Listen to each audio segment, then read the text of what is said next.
I'd like to call this meeting to order. Clerk, can you please call the roll? Council Vice President Hoying. Present. Councilman Andujar. Councilman Ritz. Present. Council Traficant. Present. Councilwoman Baziri. Present. Council President Wall. Here. Is there anyone in chambers that would like to make public comment on agenda matters only? Sure. Is there anyone online? There is no public comment online. I would like to close public comment. Can I also entertain a motion to convene to executive session pursuant to RIGL 42-46-5A2 pertaining to a prospective and actual litigation matters as listed on the agenda in the sections that follow? So So moved. moved, Madam Chair. Second. Clerk, can you please call the roll? Council Vice President Hoying. Yes. Councilman Ritz. Yes. Council Traficant. Councilwoman Baziri. Yes. Council President Wall. Yes. We're in executive session, my friend. We are now in an executive session.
open session. May I have a motion?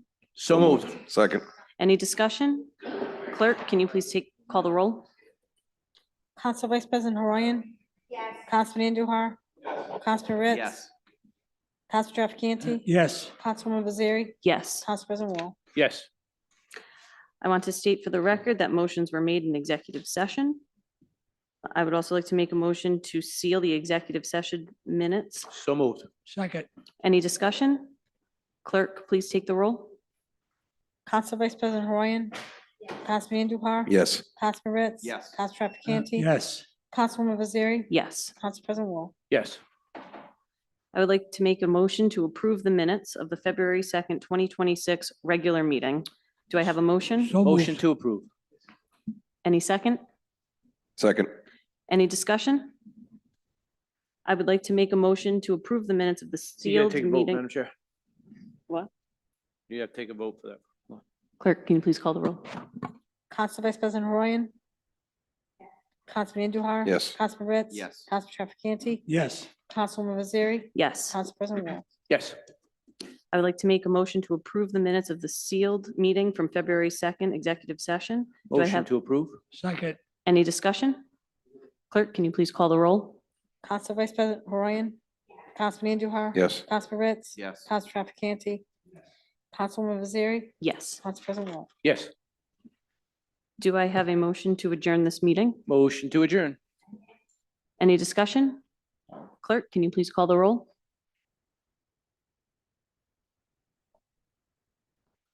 All in favor? Aye. Aye. Any nays? Ayes have it.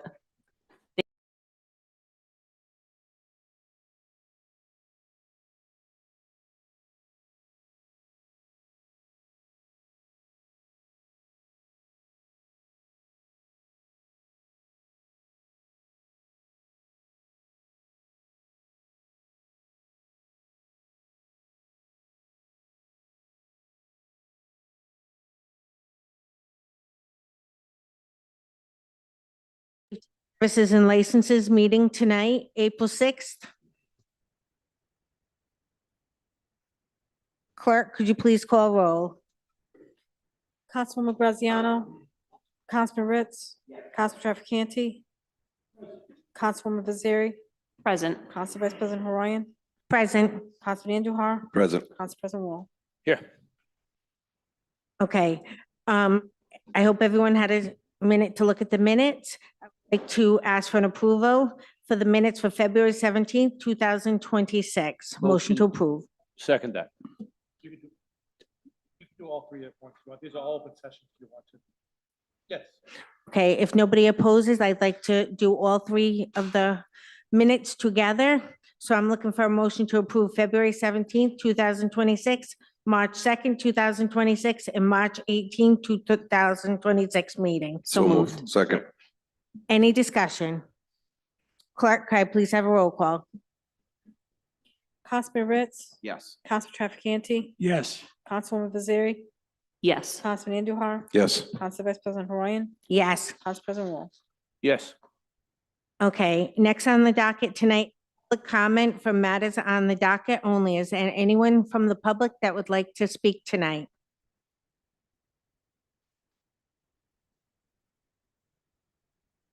Tom, is there anyone online? There is no public comment online. Under public hearing, the next order is expansion of hours, Victorian license for, I'm not sure how to pronounce it, Chikande Cafe LLC located at 334 Budlong Avenue. Is there anyone here tonight from that establishment? Could you please come up to the podium, state your name and your address? Gerardo Reyes, Gerardo, Gerardo Reyes, Reyes, 334 Budlong Road. Is there anything you'd like to tell us tonight? The expansion? At the beginning, we put the hours. We didn't know exactly that we need to apply again for different hours. We want different activities probably on the weekends. Right now, we only have until 5. So, will be something probably Fridays, Saturdays.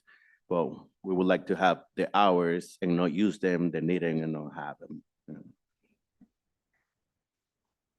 So you're referring to? Like painting and coffee, yeah, something, that it's usually on the weekends that we plan on doing it. That pretty much it, nothing big.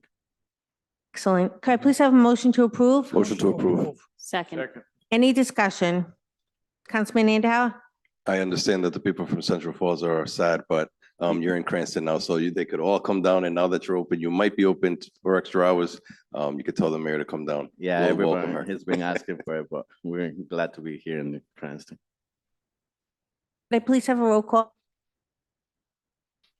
Councilman Ritz, Council Trafficante, Yes. Councilwoman Baziri, Yes. Councilman Andujar, Yes.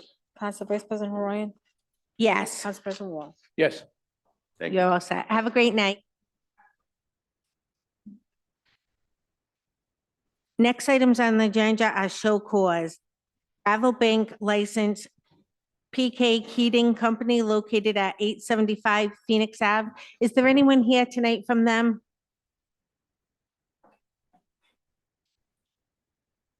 Good evening, Madam Chairwoman, members of the Safety Services Committee. For the record, my name is Robert Murray. I'm an attorney with offices at 21 Garden City Drive in Cranston.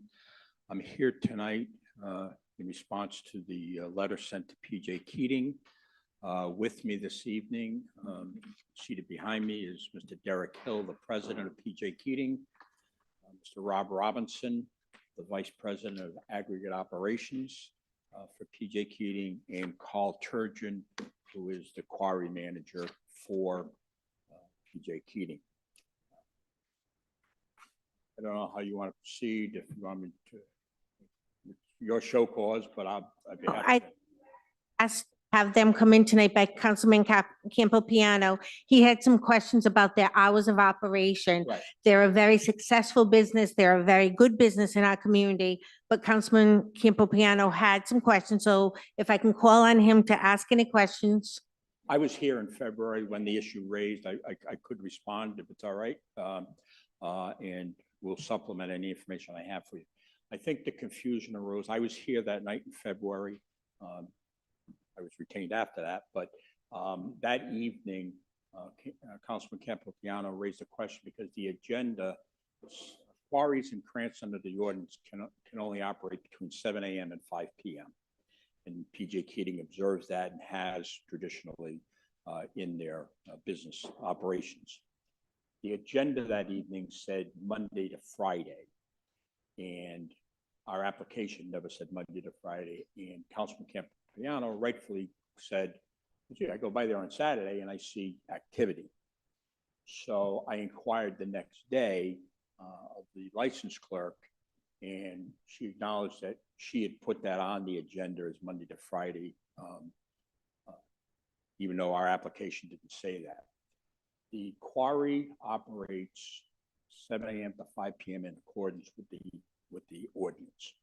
There are two aspects of PJ Keating. Some are familiar with the quarry operation, but then there's a second part of their operation which involves the sale of product, which they are open, could be open 7 days a week, not usually Sunday, but on a Saturday they're open to be selling material during the night for Rhode Island DOT jobs. They're open if, for example, Cullion Concrete shares space with them. If Cullion's doing a job in Pawtucket, they might be going back and forth during the night getting material. And there is no limitation, in my opinion, on that aspect of the company. They are keenly aware of the 7 a.m. to 5 p.m. quarry operation. So when Councilman Campopiano went by on a Saturday, he probably rightfully saw the belts moving, but they do that in accordance with the city ordinance. Do you have any more questions, Councilman? Yes, I do. Thank you. I want to thank you, Mr. Murray, for coming out and clarifying that. I want to take the people from PJ Keating, not only for coming out tonight and clarifying, but also for the help they gave us during the snowstorm. They were very cooperative. I want to thank you for that. It was very good. What I just wanted to make sure when the license was granted that the hours aligned with what was licensed, because we get calls from constituents and they don't know the difference between a quarry operating and gravel being sold and in and out. So if they see on the agenda 5 o'clock at night and it's on a Saturday and they don't understand the differences. So I'm glad you came out, you clarified that for us. So if we see the belt moving, that's not quarry work, that's, Well, on a Saturday, it could be. Well, yes, because as long as they do it between 7 AM and 5 PM, they're okay. So on the Saturday that you cited, you could have seen that belt operating, because they could be processing. But most of the activity that occurs after hours, between the hours of 5 PM and 7 AM relate to the sale of material. And I'm sorry. Derek, let me introduce Derek Hill, the president of PJ Keating. Good evening. So Derek Hill, PJ Keating's president, 1 Capstan Street, Jamestown, Rhode Island. Excuse me, Madam Chair, before we begin, Heather, could you just swear the witness, please?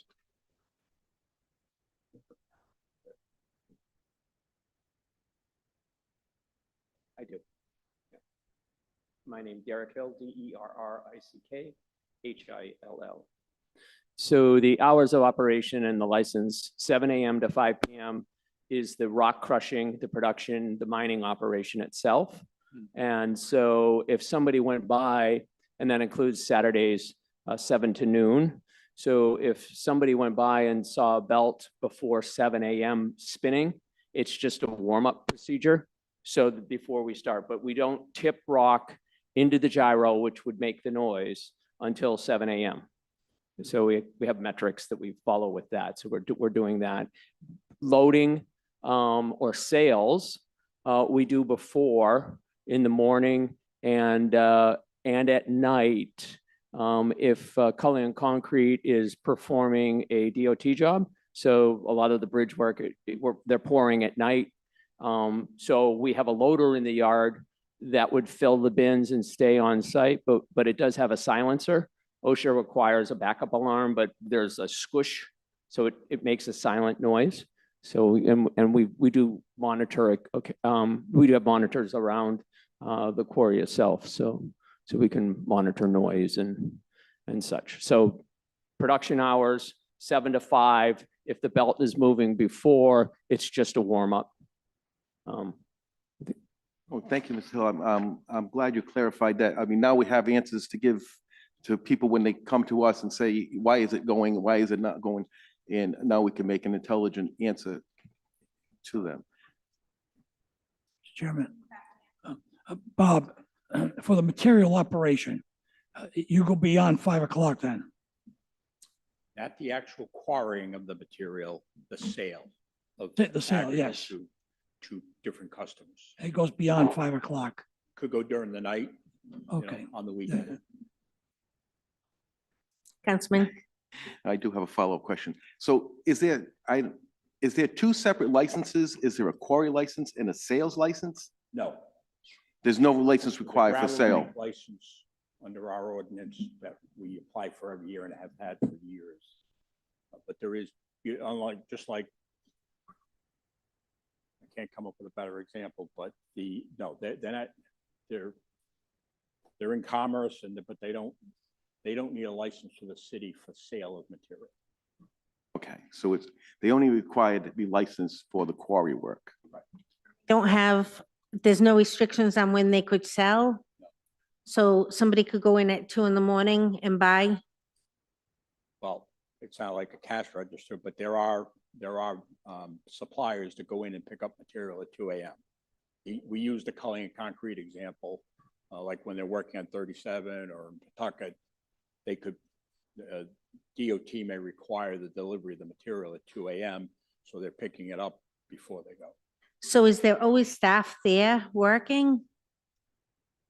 No, so essential projects, we would, and those are the DOT projects, those are scheduled out in advance. So like the Clean Water Project or some of those projects, but we're only staffed at night with a loader to supply the aggregates for Culligan concrete, to make the concrete to ship to the ready mix.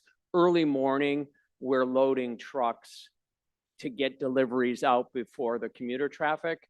And the majority of those jobs are also going to DOT type projects. So we're shipping early in the morning, but we typically do not run the sales side of the business, loading trucks after the scales. We do a summer, winter hours, 3:30.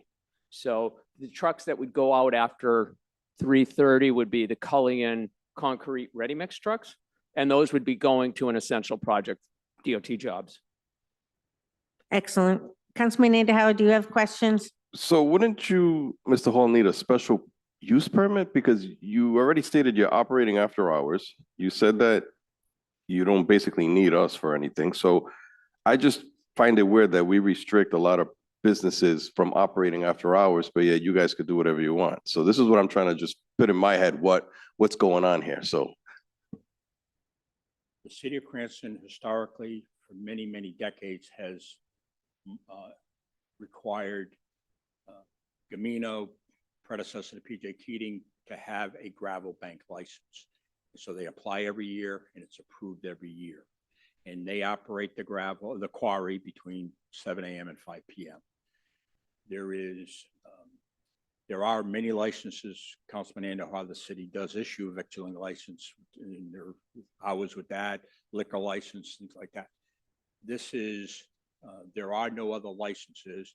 They're not required to have a special use permit, which kind of goes into zoning. And so they are operating in accordance with the current requirements for their operation. but Counselor, you're basically saying that they grandfathered in, there is no law or ordinance or rules. They were told back in the 60s, yeah, do whatever you want and have fun. That's what I'm trying to figure out. Well, I'll defer to Mr. Radecka. We're here on the hours of operation. If we're going to get into zoning, I'm trying to resolve this tonight. I don't want, I think we're, I mean, do you want me to try and reply? Let me just interject. So we're talking two separate things. We're talking about zoning versus hours of operation. First of all, to conduct this type of enterprise, it has to be zoned initially. It has to be a permissible use in the zoning area. Counselor, we're talking about hours of operation. That's what we're talking about. I understand, I but threw you in just- zoning, but it's hours of operation we're talking about. They're operating after hours. They already said they're operating after hours, and there's no ordinance, no law, no rule, no nothing written. So that's what I'm trying to get at. So unless you tell me that something's written that they can do this, then what are we doing here? It's basically the Wild Wild West right now. I could have sworn I heard you start talking about, I asked if whether they there's a were special use, if they grandfathered. applied for a special use permit at what point, because right now they're basically operating after hours with no license. No, that is not true. Well, Is there a license up to operate after 7 p.m.? 5 5 p.m. p.m. There is no license required for the sales side of their business. It's the quarry that you regulate and license, and those hours are 7 a.m. to 5 p.m. The other activities that go on are done in accord, I am not aware of any other license they're required to have. And they've never had one. So I'm not sure I'm answering your question, Councilman Anahan, but it is not correct to say they are operating without a license. There is no license for them to have to do that activity. No, listen, I want them to stay. I just don't want somebody else to come in later and say, they're doing it. How come I have to do it? That's all. I mean, they're a great, business community, business partner. You guys do really good over there. I'm trying to avoid it for somebody else coming in. That's all. If I understand this correctly, you're questioning the retail part of it. Operation in total. The gate should be closed at 5. It's not. There's no license. That's true. You need to get counsel on this because Well, that's what I'm trying to understand, Council. That's why you need to explain it to me. You're not explaining it to me correct. You're telling me that they have a license from 7 a.m. to 5 p.m., but yet there is no regulation, no nothing after 5 p.m. and they can sell concrete at 3 a.m. yes. they are not required to close the gates under section 5.36.030. The hours of operation for a gravel pit or gravel bank is restricted. And it's between the hours of 5 p.m. and 7 a.m. No person shall operate a stone crusher, gravel bank, gravel pit, pneumatic drill, or stone quarry within the city, or suffer or allow any dynamiting, sandblasting, or any other blasting to be done between such hours. They conform to that ordinance in the operation of the quarry. But it's not the only operation that goes on there. They do sell material, and there is no restriction, unlike a liquor establishment that has to close at 1 a.m. or a victualling license that has to close at 2 a.m. There are no restrictions in law that I'm aware of that restrict that activity. And in fact, we would bring state DOT projects to a grinding halt if they could not be, sharing and delivering material in the off hours when DOT requires. Council President Wall? I'm not going to tell you I'm familiar. In fact, council attorney just pointed out the ordinance to me, and it reads pretty much just like Attorney Murray said. However, I am a little perplexed in the fact that we don't have any license on said sale of material at all in the books. Just about everything we sell in the city of Cranston, there is an ordinance governing what we sell. And this seems to be an area that for many years isn't touched at all. I would, in the concern, I mean, I'm familiar with the place. It's been around a long time. I drive by it. I don't give it much thought at all. But people have questioned Councilman Campibiano. And if something's going on, there should be some regulations, because I don't know what your machinery, how loud it is. Maybe that's why do the people wake up in the middle of the night at 4 o'clock in the morning because they drove by? We can't really tell. So it perplexes me. I'm not saying you're wrong, but it perplexes me. We don't have an ordinance governing the sale of said material, when just about everything else comes before us, and we have to have a license. We have to have all kinds of, what protocols are in place, what inspections have been taken, all that other stuff, fire laws. But this seems to be the one instance in my time on the council and the time on the safety service that there is nothing governing that point. You're correct, but there's nothing governing. That's what that doesn't bother me, but it kind of clicks something in my head, like, why don't we have an ordinance of some sort? There are many retail establishments in the city, Council President, that the city does not regulate. For example, I'm reducing this example, Lowe's, okay, on Garfield Avenue. I think they get a holiday sales license, but to my knowledge, they're not required to have any other license other than the state retail license permit and things like that. There are retail establishments that there are no specific licenses for. The vast majority of the activity this committee sees are restaurants, taverns, where you're issuing liquor license or victualling license and things like that. But we only have one quarry in the city. But may I follow up? And you do point out a good point. I'm not gonna, certainly not gonna battle law with you, but are there other governing bodies that govern those, like liquor stores, things like that, when they can open? There's several different bodies that deal. There's a state laws on them. There must be state laws about that. There's no law at all that governs the sale of that gravel material. Is that what you're telling me on any book? And that's my only question. I'm not saying I'm looking for an answer. There are other permits that they are required to have at the state level, DEM permits and things like that. Those are regulated by DEM, and we have those permits, but they're not city related. They have to do with state environmental regulations that we comply with. And would it be for the sale of said materials, so the belts and things and the trucks can move in and out? Is that is that the type of law that would govern that? DEM does not regulate our hours of operation or how many trucks per hour or anything like that. Okay, and that was my concern. That was not even a concern, just a question. It seemed a little odd.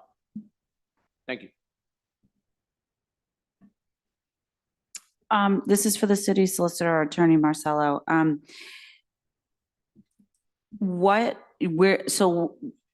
I'm used to is if there's a zoning law that says you can't start before 7 AM, we don't even allow the start of vehicles. So I guess I'm confused why you can power up machinery before 7 AM. I thought 7 AM is a hard line. Like normally where I come from, you cannot start up machinery at all before 7 AM. And the zoning says you can't start before 7 AM. So what's your question though? Yeah, I think you're right. Yeah. Well, so they're starting machinery before 7 AM. That's my point. Yeah, the business, however you want to define, what goes into operating the business? Does it mean unlocking the door and walking in? Does it mean starting machinery? Does it mean starting up a vehicle? I suppose it does. So yes, nothing should be done before 7 AM along those lines. Wanted to be clear about that. Rick? Wanted to mention, I'm the councilman for the area, and I've never received a complaint about the moving of the trucks or anything over there on the weekends or anything. I haven't heard anything. And I guess kind of how I'm thinking about it, when you say sale, to me, it almost feels like it's more of a delivery. Because as you mentioned, these things are prepared, planned out in advance. So I think it's just the delivery of the materials. I think that's outside of the sales piece of it, just from my eyes from hearing it too. And I think more of like a landscaping company that maybe has a big delivery on a Saturday and they preload the trucks before they go out for the delivery. I look at it a little differently as the delivery, but I also just wanted to add to that. That's on a busy road. There's not many houses. I have not received complaints. Like Councilman Campiano, rarely I'll receive a complaint about the blasting. That's done within the hours. So thank you. Anybody else? Just want to make a general comment. My dad worked construction all his life. Construction doesn't really take place between 7 and 5 PM. It takes place almost 24 hours a day, especially road construction. If you drive along 95 during the summer months especially, you see a number of crews working there between 10 PM and 2 or 3 o'clock in the morning. So materials are needed at that time for reconstruction as well. So I certainly see the need for them to stay open to deliver those materials. Through the chair, Yeah. I want one more shot at this, please. I don't want to leave the impression that we are not complying with the ordinance. The operation of the gravel bank and the activity described is between 7 AM and 5 PM. I've sat through many meetings where there's discussion that there's this impression that people cannot start their business before 7 AM. I am not aware of any such ordinance. The only ordinances that I'm aware of is in our noise ordinance in commercial industrial zones. During certain hours, you can't exceed certain decibels. But I am not aware of any ordinance on the books that says a business cannot start before 7 AM, and I don't want to accept that premise because I'm not aware of it. Thank you. Just as a point of clarification, if I can, I understand what Attorney Murray is saying.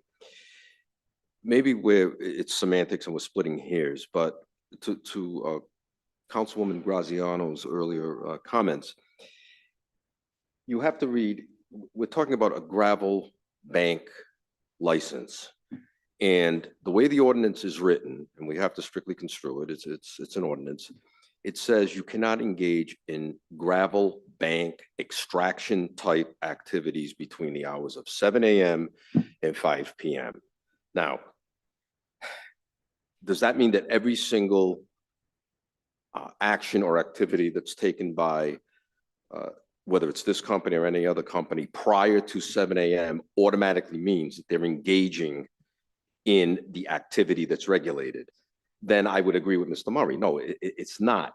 But it depends. It's a fact-intensive scrutiny. If it's just starting a truck, I mean, you have to take some steps toward the actual activity of extraction. And you can see how convoluted this gets. I mean, what constitutes extracting, operating the gravel bank? Is merely getting the equipment ready. Does that satisfy the definition? I don't know. It's very fact intensive. It's that type of an inquiry. So to his point, yeah, I would say that's not extracting gravel from a gravel bank merely by, getting some equipment ready and stuff like that. That's the way the ordinance is written. That's what it prevents. It doesn't go beyond that. So again, it really depends on what the activity is, and it's a fact-intensive inquiry, and we just can't do it this way between representations of council. We don't have any firm, hard observations. We don't have any firm, hard evidence of what's taking place, if anything, prior to 7 a.m. A lot of this is conjecture. So all I can say is that unless they are actually engaging in operating that gravel pit by quarrying and/or extracting, then they're not in violation. That's the best way I can think to word it.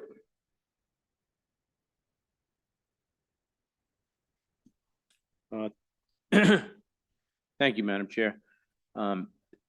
If I remember correctly, and Councilman Campiano, correct me, please, if I'm wrong. The question why we're having the show cause was because people were concerned that there were people operating the gravel bank outside of the hours. Is that correct? It wasn't noise, right? All right, I drew that conclusion. I'll tell you, I drew that conclusion, but people were concerned that they were operating outside.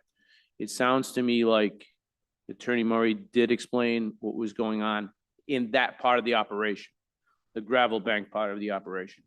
And as we look at the law or our ordinance, it sounds to me that that conforms with what we have in here. The other stuff, I guess, it's kind of unclear in my mind. And to hear, I also would defer to Councilman Ritz, who represents the area right now. He hasn't got any concerns or complaints. So at this point, I certainly am satisfied. Councilwoman Vaziri? I was just gonna say, it's kind of comparable to a restaurant, right? They accept deliveries after hours, they're in there prepping after hours, so I don't really see what the problem is if they're not operating the quarry, why they can't prep for the next day or the next delivery. Councilwoman Graziano? Thank you. If I was an enforcement officer, I would say warming up equipment constitutes operating the quarry. And if people want to show up at before 7 a.m., this is just my opinion. I do this for a living. My opinion is that you cannot warm equipment before 7 a.m. Otherwise, we wouldn't have the 7 a.m. You want to show up at 5:30. I don't care if you show up at 5:30 and start all other aspects of the business that don't include noise. But I'm just saying, from my opinion, that if I was a zoning enforcement officer, you would not start equipment until 7 a.m. Councilman Campopiano? Thank you, Madam Chair. I just want to round this out. It was never my intention to bring up any of these issues with noise and everything. It was my intention to align the hours and to clarify what was being operating and what was done on what hours. I understand fully that a quarry needs to operate 24 hours in some instances in order to supply the roads and the construction that needs to be done 24 hours a day.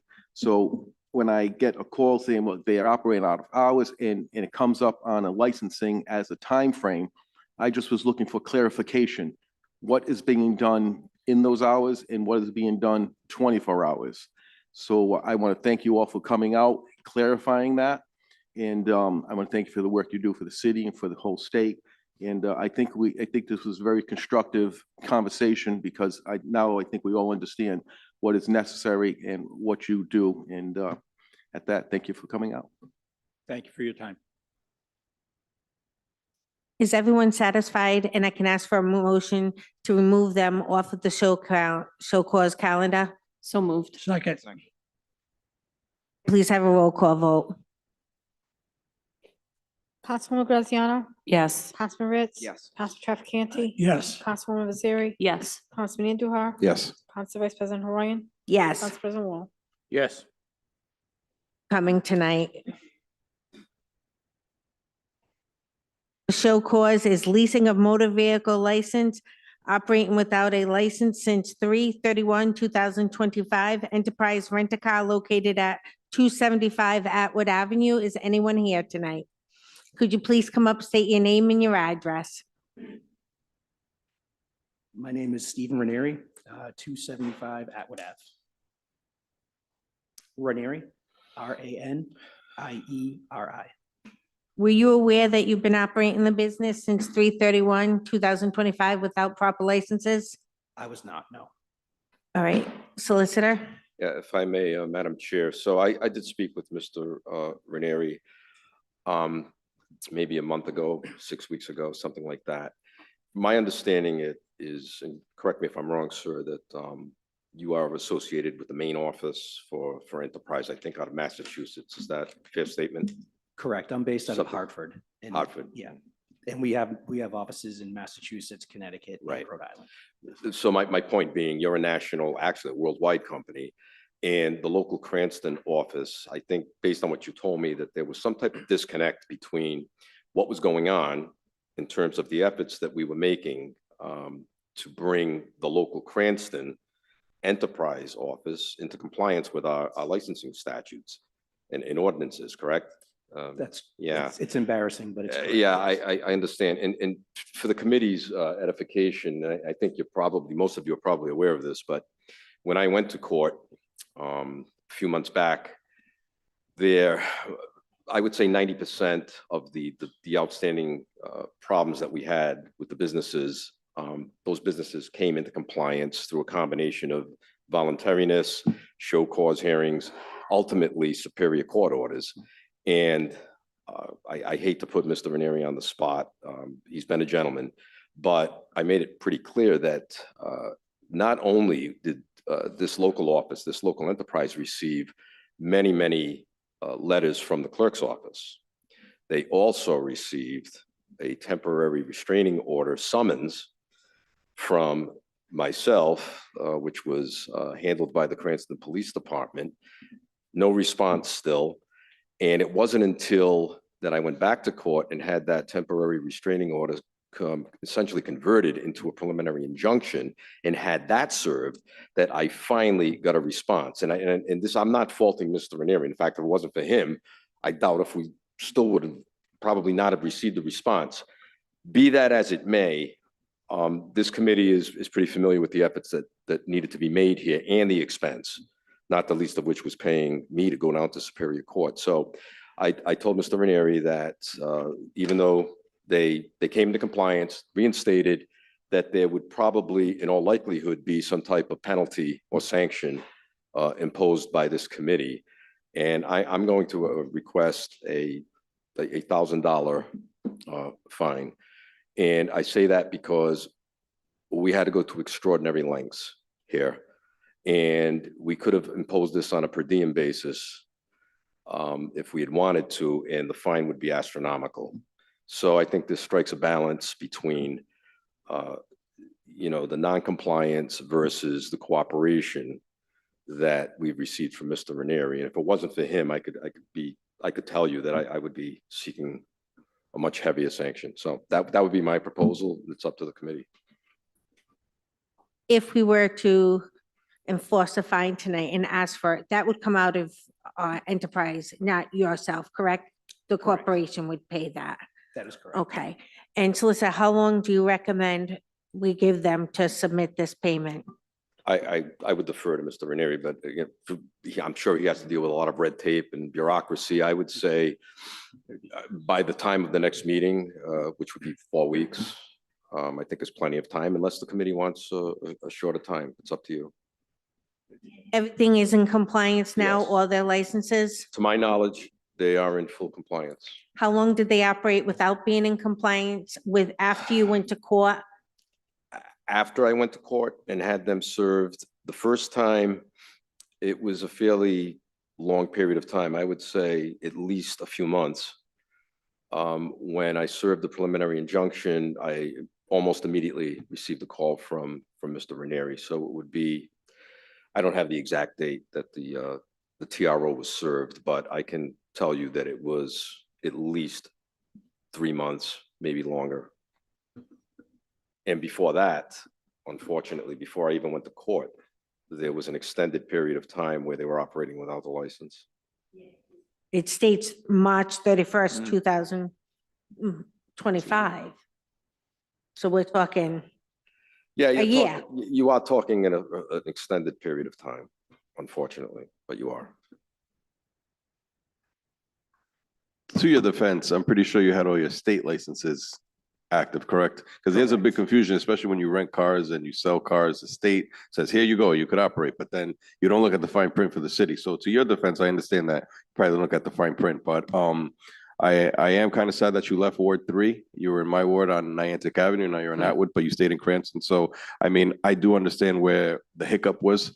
So, I mean, I'll do whatever the chairwoman would request, but I do understand what happened.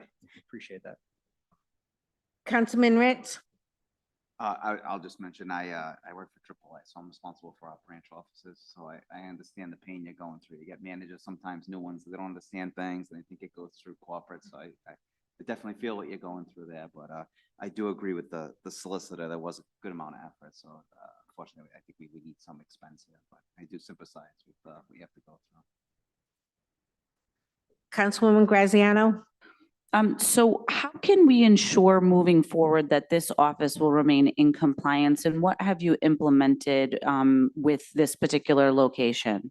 Yeah, that's a good question. So we have a tax specialist person who is responsible for all of our licenses. Typically, those licenses are DMV related or state related. We don't have too many local city or town licenses. We've added that to his list. So there's one check there. We've put it in our calendars in terms of Outlook on a recurring yearly kind of flag. On top of that, we sent out an email to the field. We have 70 branches over those 3 states, reminding them the importance of if you receive mail or anything or a visit from a public official that you have to notify, and we put the proper people, I have a copy of it just in case, but to notify the proper people so that this doesn't happen again. So we're trying to be proactive in the future, and it's embarrassing. It happened. I will totally comply. Could I confirm the amount that the solicitor said? I couldn't. Oh, okay. Yep. But if that answers your question. Okay, yeah, I mean, that answers my question. Thank you. I mean, I don't want to see you back here next year with another, well, in 2 years with another issue. So I just wanted to say that out loud, that you guys need to make sure you have all your licenses in check. And like I said, it costs the city a lot of money and the taxpayers don't want to be paying that bill. Yeah, no, understood. And we took disciplinary action on that manager, and that manager is no longer at that location. We did not believe it was grounds for termination, but we feel we appropriately disciplined that person. Thank you. That Thank makes you. us very relieved. For the solicitor or the clerk, when is their current license active until? Well, when the renewal was, I believe, was it December 1st? Also, Rose? Well, they're on the Yes, agenda today, tonight for the 2026, so expire next year.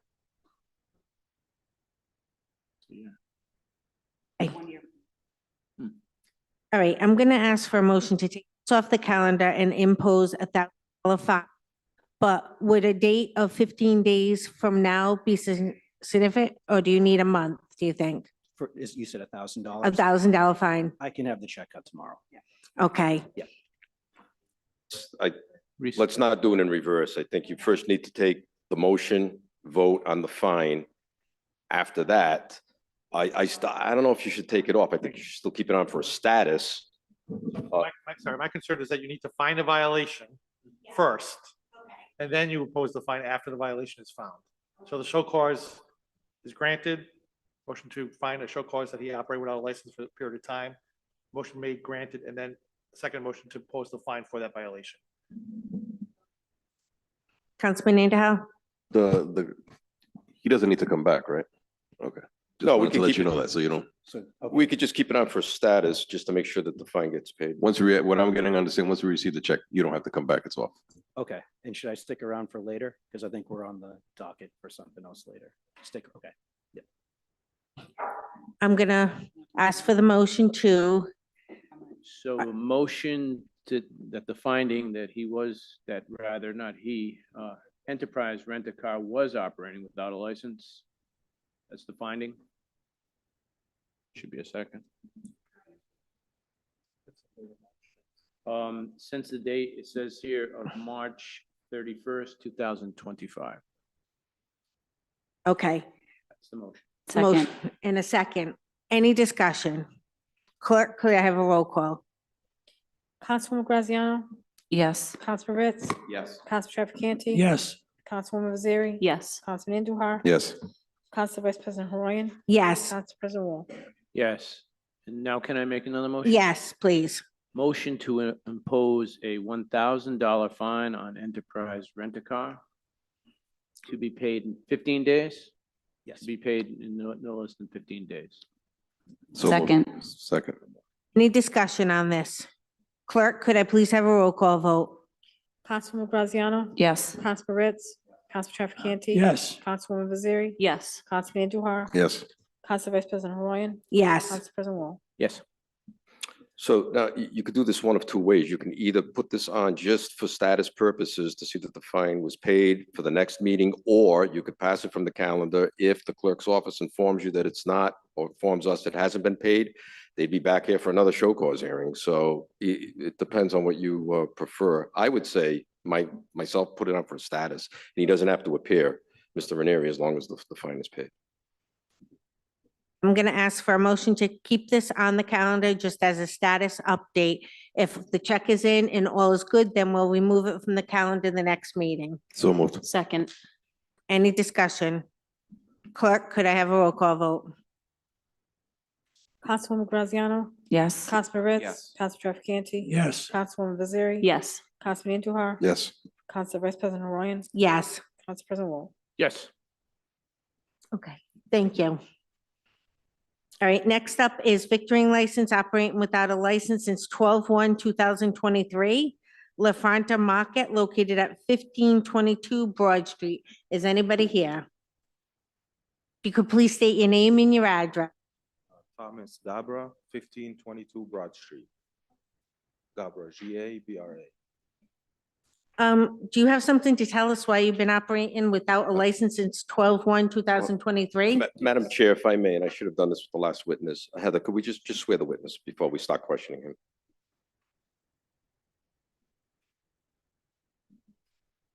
Yes, I do. Thomas Gabra. Do you have anything to tell us tonight? Yes, so when we first took over the store, we used to sell prepackaged desserts and like coffee and stuff like that. And then so we started focusing more on like the smoke shop part, and we only had a little bit of snacks and just a few drinks. So I thought that we didn't need the victualling license because I thought it was for prepackaged food. So that was my mistake. I apologize. I didn't know it was for all convenience stores. So now I do, and I'm here to pay any fees that I missed and renew the license. So. Solicitor? So, yes, I'm sorry, sir. Did I speak with you? Yes, I did speak with you. I Yes, think, I'm 3 John weeks back. Verdecchio. Yes. Yes, we spoke. I'm sorry, what's your last name again? Gabra, Gabra. G-A-B. My father is the owner, Anis Gabra. I'm not sure if that's the name. Yes, okay, so I spoke with Mr. Gaba, and what he says is exactly what he told me on the phone, and I tried to explain to him that, you know, that's kind of a dangerous path to go down, basically asking your friends for legal advice and legal interpretations, and then arriving at those conclusions on your own. And I also told him that we reached out many, many, many times. The conduct wasn't quite as egregious as Enterprise, but again, I had to chase, and I went to court, and they were served twice. So I understand he's a small business owner. He was very contrite. So I'm asking, but I told him that there would still be some sanction here. There has to be. But I'm only requesting $500 for this individual based on the circumstances. But again, that's up to the committee.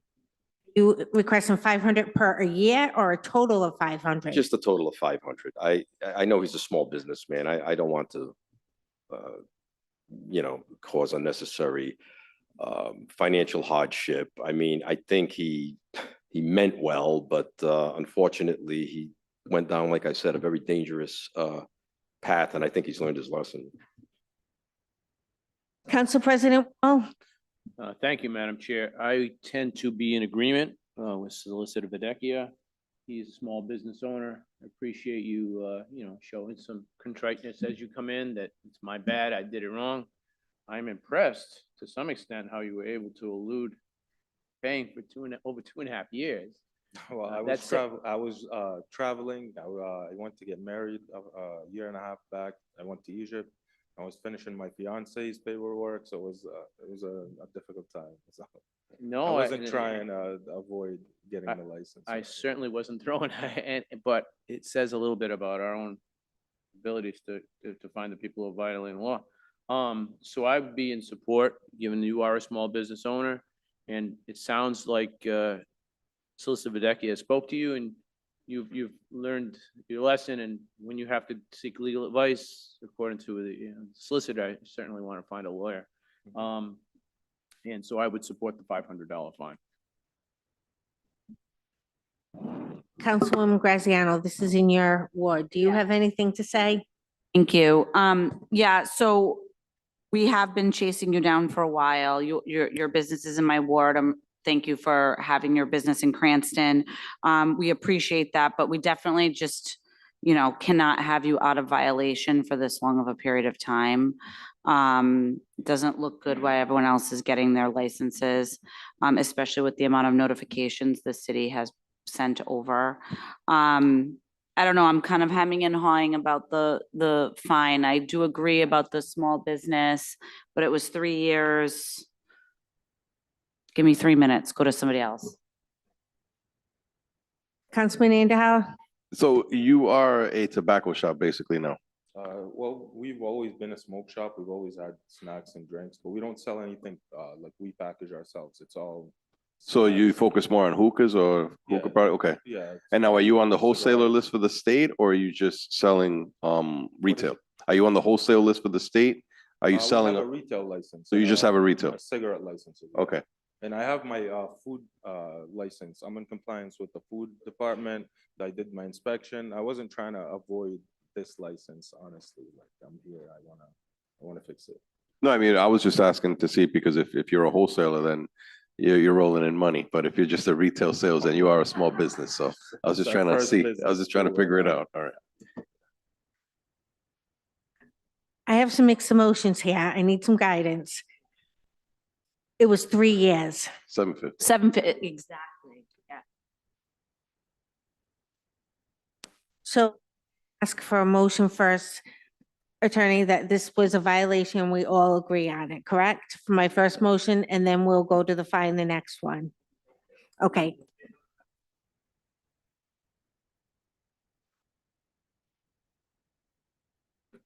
But may I, Councilwoman Graziano, since it's your ward, would you be opposed to giving him at least 90 days to pay it? Okay, I think that's fair. Yes, please.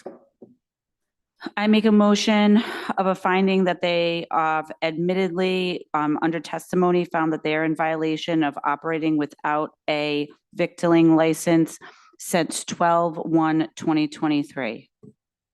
Second. So moved. Any discussion on this? Clerk, could I have a roll call vote? Councilwoman Graziano? Yes. Councilman Ritz? Yes. Council Trafficante? Yes. Councilwoman Naziri? Yes. Councilman Andujar? Yes. Council Vice President Horoyan? Yes. Council President Wall? Yes. Now I'd like to ask for the motion for the fine of $750 with the 90 days to pay that. You say 750? No, because it's 3 years. We were going back and forth. I'm asking for $750 for the fine for 3 years. So moved.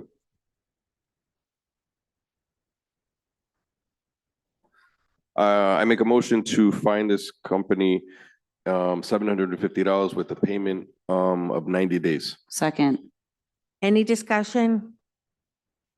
Could I have a roll call vote? Councilwoman Graziano? yes. Councilman Ritz? Yes. Council Trafficante? Yes. Councilwoman Nazari? Yes. Councilman Andujar? Yes. Council Vice President Royan? Yes, Council President Wong? Yes. and you don't need to come. Keep this on for review, in 30 days to just, no, we'll wait 90 days. We'll wait 90. I'll be able to pay it within this. No, you have 90 days. We'll wait and review it in 90 days. You don't need to come back and we'll take it off the calendar, okay? Sounds good. Thank you for Thank you, coming. guys. Thank you. Okay, committee matters carried over. Class BV liquor license new.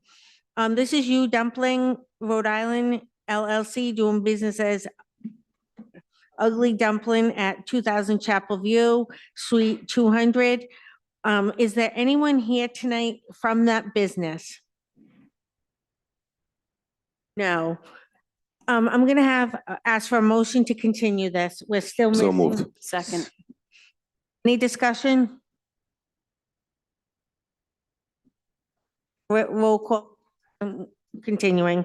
Councilwoman Graziano? Yes. Councilman Ritz? Yes. Council Trafficante? Yes. Councilwoman Nazari? Yes. Councilman Andujar? Yes.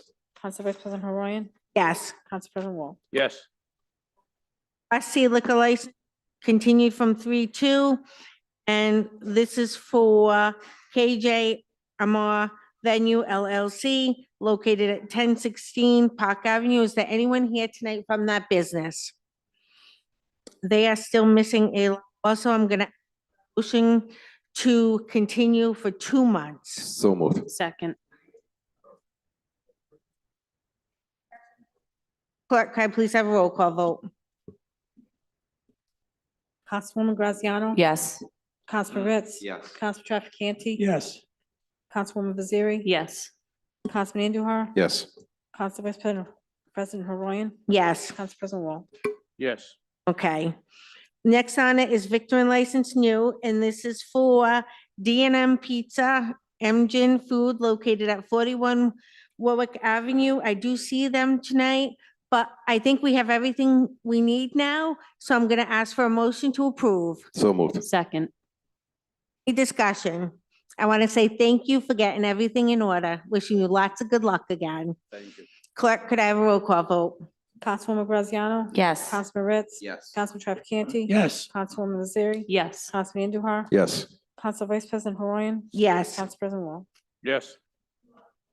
Okay, now I went to the bank to open the account. Oh, Nicholas Stathakis, Stathakis.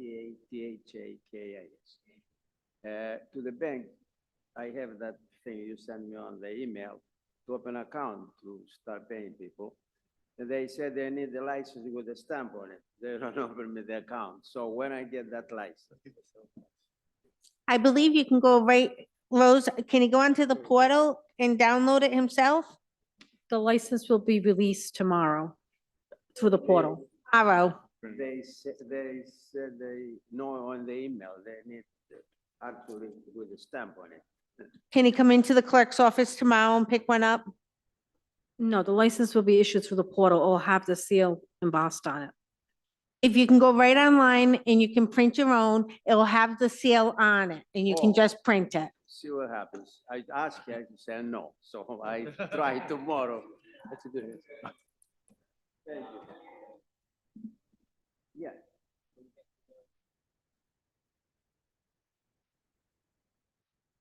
Just go on tomorrow into the portal. Thank you. You're welcome. Have a great night. Thank you for coming back. All right.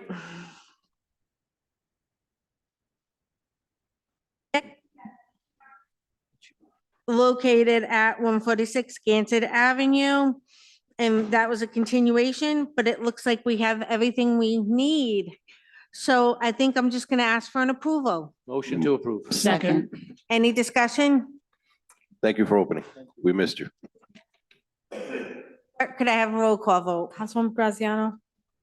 Yes. Councilman Ritz? Yes. Council Trafficante? Yes. Councilwoman Nazari?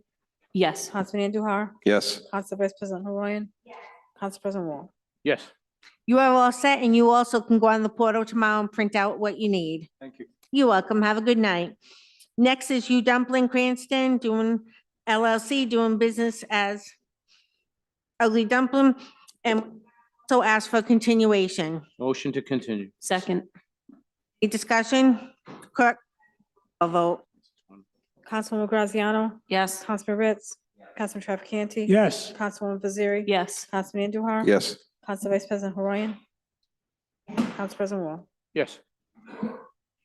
And I have on this show, Class BV license and Victorine license continued.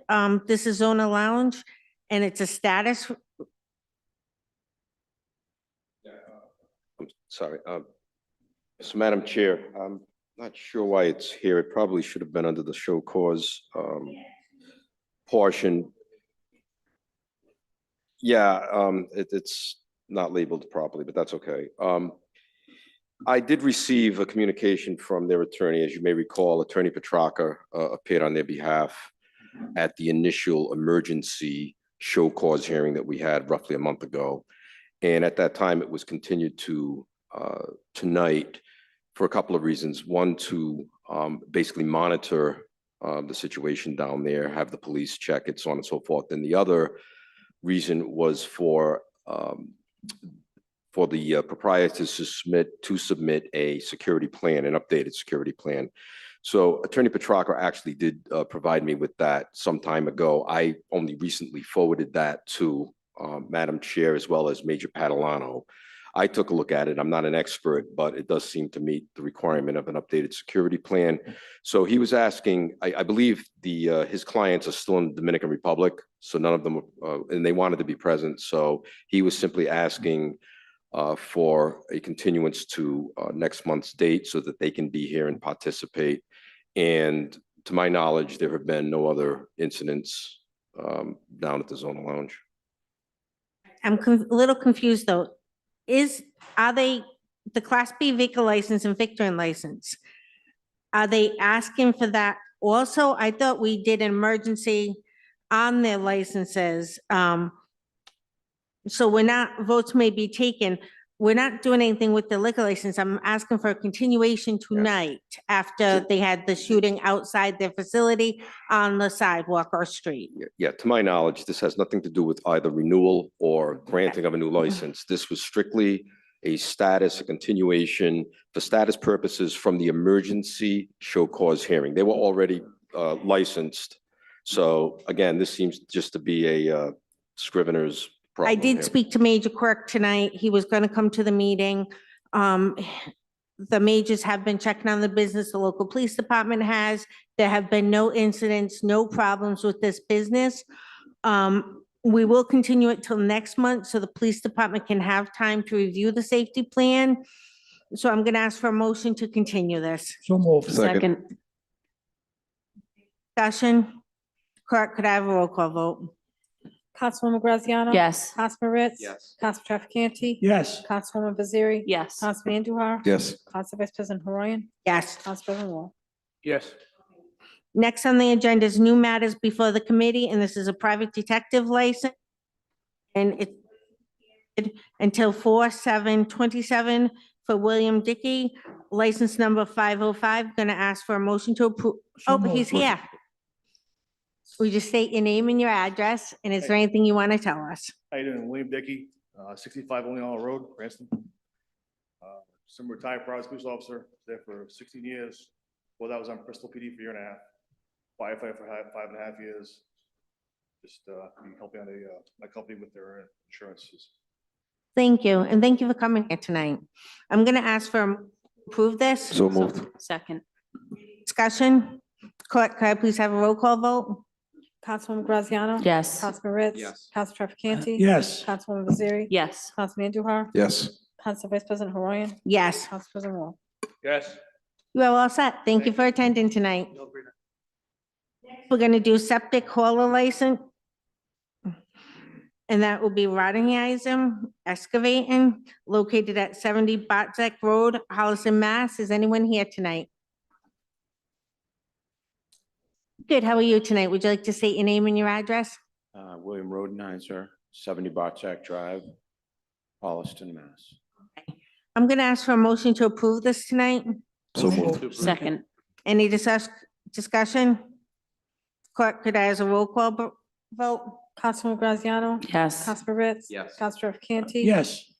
Councilwoman Fazzari? yes. Councilman Andujar? Yes. Council Vice President Haroyan? Yes, Council President Wong? Yes. you're all set. Okay, thank you for your time. Appreciate it. Victory licenses, next on the agenda.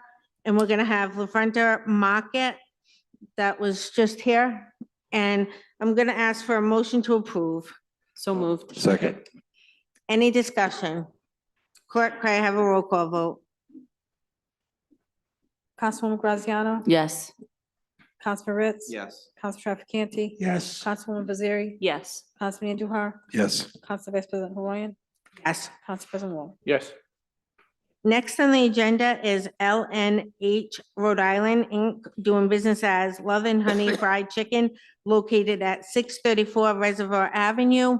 Could you please come up, state your name, and Solicitor, do they need to be sworn in? I would swear them in based on what you told me earlier. All right, and we're gonna ask them to be sworn in tonight.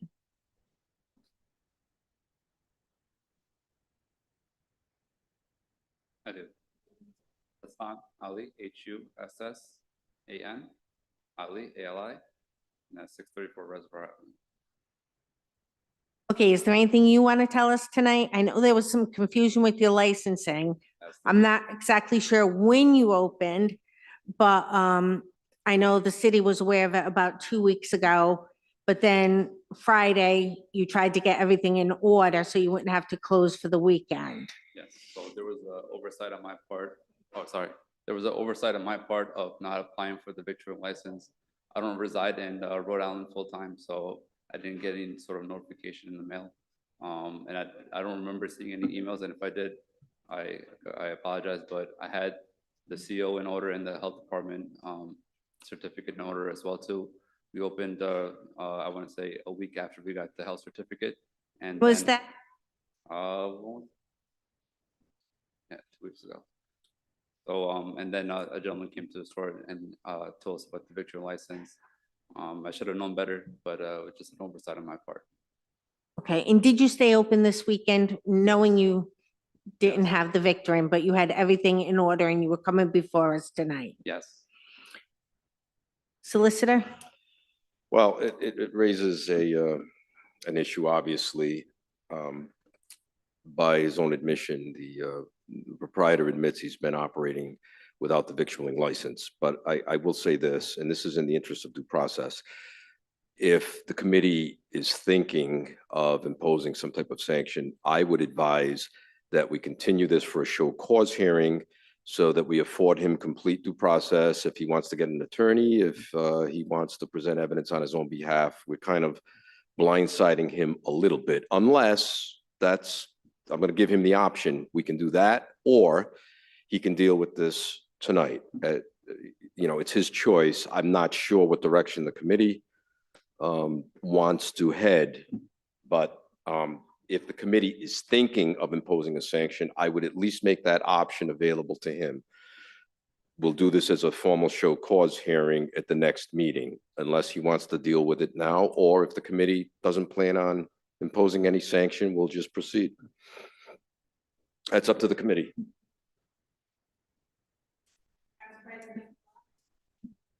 So I thank you for choosing Cranston, as I'm sure many of my colleagues do as well.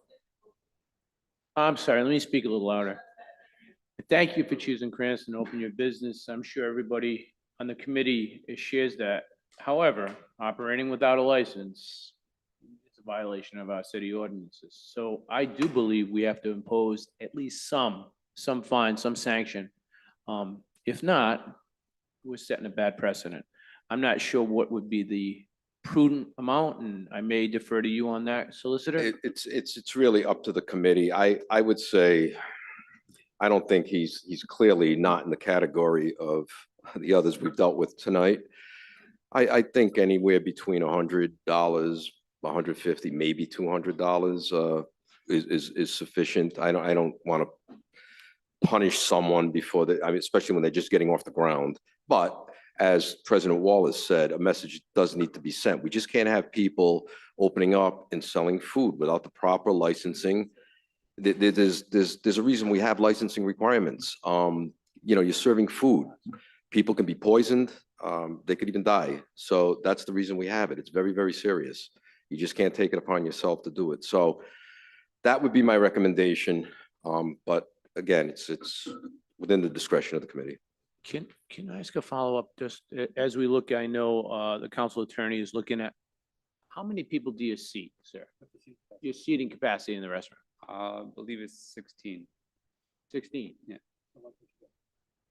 The license itself, the $100. According to our ordinance, that license would be $100 to get that license. That's what the license is. You still think? I'm going to call on Councilman Andahauer next. I would also, is it possible for me to ask Nicole Vanzuli, she helped me with this on Friday. He was not aware he had dealt with our economic development department, and I don't know if he was not giving guidance or what he needed to. Victorin licenses, I would assume you need them also in Massachusetts, Connecticut, everywhere. So it's a standard license, and before opening a restaurant, you should know you need that. I know that Friday, once you were notified again, you got everything in order so you could be on my agenda tonight. So you tried to correct it. But you also stayed open for a holiday weekend, knowing you didn't have the licenses, but you were coming here tonight. Councilman Andahauer? Sir, are you doing Uber Eats? Yes. Okay. No, sorry, DoorDash only. You're doing DoorDash. So I would recommend a $50 fine. Would you like to come up? Thank you. I did speak to him on Friday. As soon as I explained what he had to do, 10 minutes later, he was on the portal paying. He had already had his health certificate, so he was not serving food without a health certificate. I know a lot of times people do come forward and we grant them licenses subject to having their health certificate. So at the time, he did ask, can I stay open this weekend? I said I did not have the authority to tell him that he could stay open this weekend, but from the clerk's office, they did say he has his health certificate, he has officially applied, paid for the license, and is on Monday, so that, we weren't sending the police out there. I did say it was up to his discretion. However, I will say, as far as being equitable, you guys did just charge someone $750 for being open 3 years without a license, a victualling license, the same license. That would be $250 a year. So if we charge them in the range of $200 for being open 2 weeks, I would personally say that's not fair, but I'm thinking like $50, $100 max, because he was very quick to jump in and do what he had to do. Economic development, I don't know if they dropped the ball there, what that communication was. I'm not that person, so I don't want to speak to that. But the economic development director did go out there the same day that we had a phone conversation, but we did fix it over the phone very quickly. He did agree to come tonight, so that would be my opinion. I do think this is a good business for Cranston. I have eaten the food. It's fantastic. So Could I ask a question? Yes. I believe someone told me on Friday on a phone call that the economic development was given heads up 2.5 weeks ago, when this gentleman was kind enough to deliver food here to the city hall. Yes. And so it was our department that didn't go out or didn't follow through. I would, again, I am not that person. I know that I did not have any communication until on Friday, where it was taken care of right away. So obviously there was some kind of breach in communication, but. Council President Wall? Well, in light of this new information. Yeah. And the fact that the license itself is only $100. And he paid for that. And the chicken is very good? Yeah, it is, yeah. I might actually Mind you- undercut my colleague and go down to 25. I would like to say that before a business is open, they are allowed to serve food without charging people. Okay, so. Didn't try, right, yes, I do not exactly. Have a They legal were chicken, yeah. All right, so.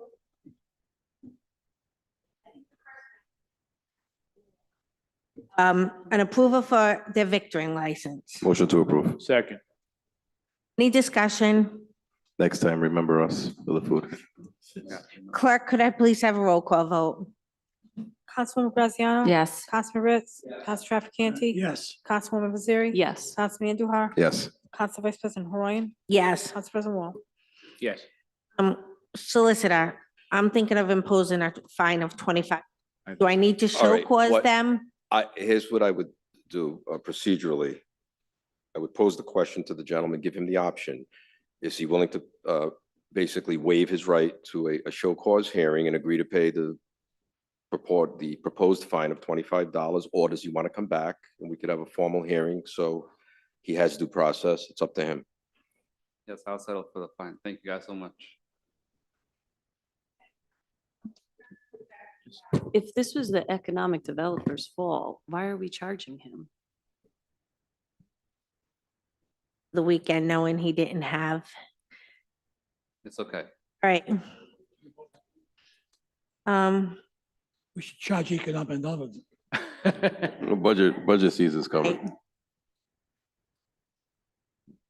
you want to say something? No, so this is, so I just wanted, did he waive on the record that he's waiving to waive? Okay, thank you, appreciate it. So so the He did- decision whether to impose a fine is up to you. You can vote no, and there'll be no fine. Like opening a business, you knew you had to get a victory license, whether it's here, Massachusetts. You need to follow the rules. I think we need to do something. We're trying to get on board. When I took over as safety service chair, I think we had 12 pages of operating without a licenses. Solicitor Vadecchio has gone to court. We've worked really hard to get our businesses down. So I believe we're under 15. So I would like to impose some kind of fine. Maybe I'm asking for imposing a fine of $25 and he can have 15 days to pay it. Motion to impose a $25 fine with the $15 timeframe to pay it. 15-day time period. Do I have a second? Second. Any discussion? Clerk, could I please have a roll call vote? Councilwoman Graziano? Yes. Councilman Ritz? Yes. Council Trafficante? Yes. Councilwoman Nazari? No. Councilman Andujar? I'm gonna go with the councilwoman of the area. Yes. Council Vice President Horoyan? Council President Wall? Yes. I'm sorry, this is your introduction. No, I'm completely good. Doubt. Thank you guys so much. I apologize about that again. Thank you, guys. Thank you.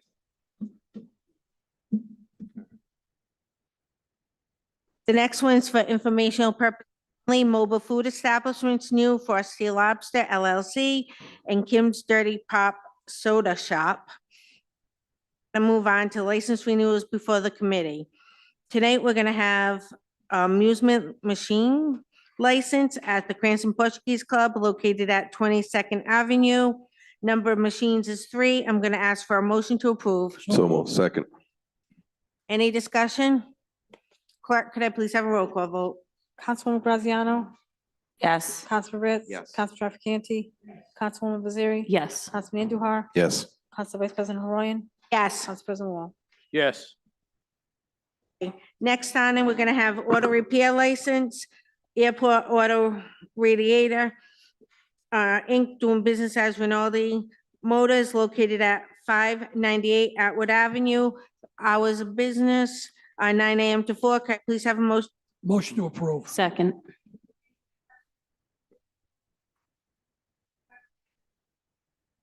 Councilwoman Graziano? Yes. Councilman Ritz? Yes. Council Trafficante?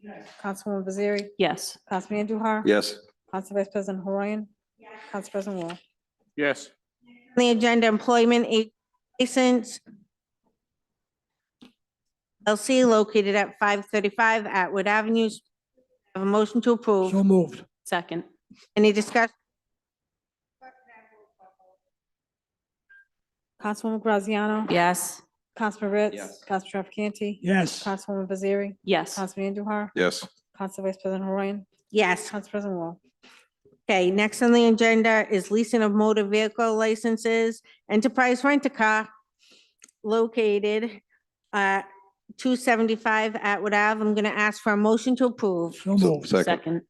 Any discussion? Clerk, could I have a roll call vote?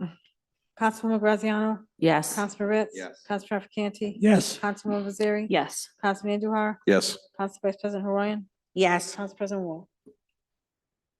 Next on the agenda, massage therapy license, Therapeutic Impressions located at 105 Saconaset Crossroad, Suite 314. I'm going to ask for a motion to approve. So moved. Second. Any discussion? Clerk, could I have a roll call vote?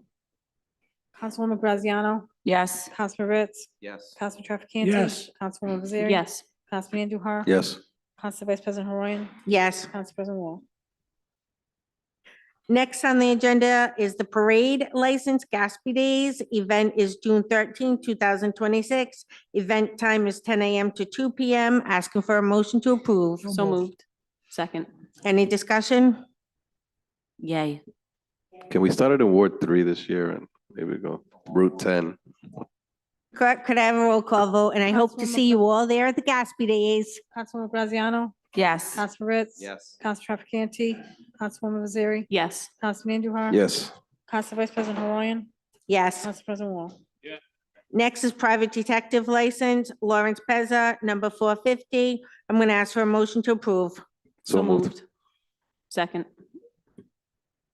Next on the agenda, I do have some questions right here. It says Paul Hughes, number 495, but it doesn't give me the license period date, so I don't know how we can vote on it with no beginning and end date. Oh, it's reversed. It's above it. Okay. So moved. Second. Any discussion? On the Correct. motion to approve. Yeah, okay. Wait a second. Second. Could I, Councilwoman Graziano? Yes. Councilman Ritz? Council Trafficante? Yes. Councilwoman Nazari? Yes. Councilman Andujar? Yes. Council Vice President Horoyan? Council President Wall? Yes. next, we're gonna have the road. Gatsby Days event is June 13, 2000. Could I please have a Motion to approve. Second. any discussion? Roll call. Councilwoman Graziano? Yes. Councilman Ritz? Council Trafficante? Yes. Councilwoman Baziri? Yes. Councilman Andujar? Yes. Council Vice President Horoyan? Council President Wall? Yes. Is Domain Watch located 650 Oak Lawn Avenue, Unit G. So moved. Second. I have a roll call vote. Councilwoman Graziano? Yes. Councilman Ritz? Council Trafficante? Yes. Councilwoman Baziri? Yes. Councilman Andujar? Yes. Council Vice President Horoyan? Yes. Council President Wall? Yes. You got one more. Next on used auto dealer licenses, airport. Man, you, Providence Diamond, I2. Providence done. On the agenda is Providence Diamond located at 105 Hillside Avenue. Could I please have a motion to approve? So moved. Motion to approve. Second. Any discussion? Clerk, could I please have a roll call vote? Councilwoman Graziano? Yes. Councilman Ritz? Yes. Council Trafficante? Yes. Councilwoman Baziri? Yes. Councilman Andujar? Yes. Council Vice President Horoyan? Yes. Council President Wall? Yes. Next, under used auto dealer licenses, Airport Auto Radiator Incorporated doing business as Rinaldi Motors. Could I please have a motion to So approve? moved. Second. Any discussion? Clerk, could I please have a roll call vote? Councilwoman Graziano? Yes. Councilman Ritz? Council Trafficante? Yes. Councilwoman Baziri? Yes. Councilman Andujar? Yes. Council Vice President Horoyan? Council President Wall? Yes. Next on the agenda is Moretti Auto Sales located at 510 Atwood Avenue. Could I please have approve? So moved. Second.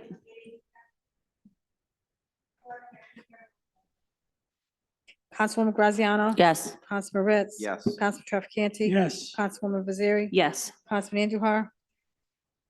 Council Vice President Horoyan? Council President Wall? Yes. Okay, next on the agenda, we're gonna have Armenia LLC doing business as Speedy Mart located at 95 Berwick Avenue. Could I please have a motion to approve? So moved. Second.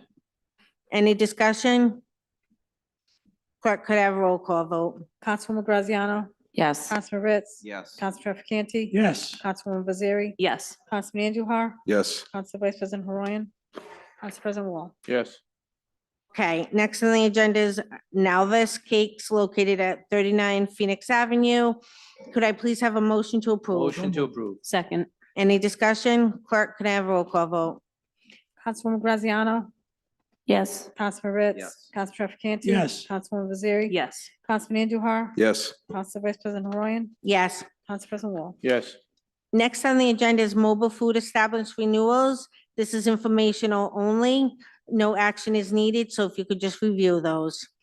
The monthly calendars, Roads on the Patuxent Park Theater. Park Theater did not get their events in during March. We haven't received April's yet, so that is March's calendar. And then the Cranston Stadium, there's nothing scheduled at this time. Could I please have a motion to enter these into the Motion to record? enter the monthly schedules into the record. Second. Any discussion? Clerk, could I please have a roll call vote? Councilwoman Graziano? Yes. Councilman Ritz? Councilman Trafficante? Councilwoman Nazari? Yes. Councilman Andujar? Yes. Council Vice President Naroyan? Yes. Council President Wall? Yes. Under communications, anyone like to say anything? Let's move right on. Next is licenses approved subject to not yet issued. Solicitor, would you like to update us on this? Well, as everyone can see, the list has really shrunk. The majority of these that are left are basically just to pay some fees, most of them, not all of them, but myself and Ms. Richards are on top of this. I'm going to give them a little more time. We'll see what we're left with. And if I have to, I'll go back to court, but that's really a last resort. And Councilman Graziano has a question about this? So I just have a question about one of them. So Mok, they Yes. don't have a liquor license because they are still waiting for a letter of good standing, but they're serving BYOB. Is that okay? Yes. Okay.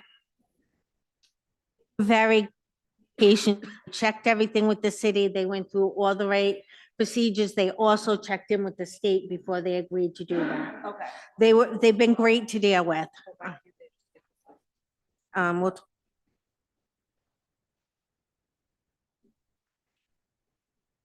adjourn this meeting. All those in favor Motion say, to adjourn. Second. all those in favor say aye. Aye. All those not, nay.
this on.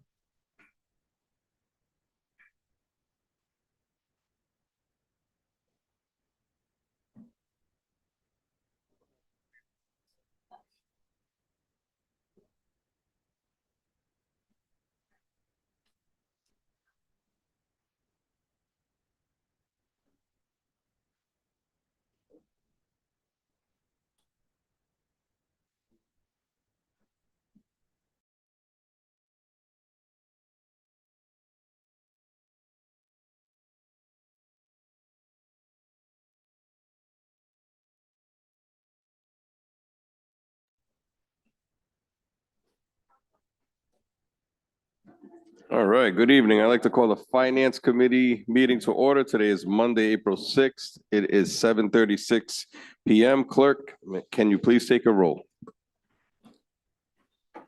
Councilwoman Graziano? Present. Councilman Ritz? Present. Councilman Trafficante? Present. Councilwoman Naziri? Present. Council Vice President Horoyan? Councilman Andujar? Present. Council President Wall? Here. Thank you. If there's no objection, I would like to take approval of minutes as a block.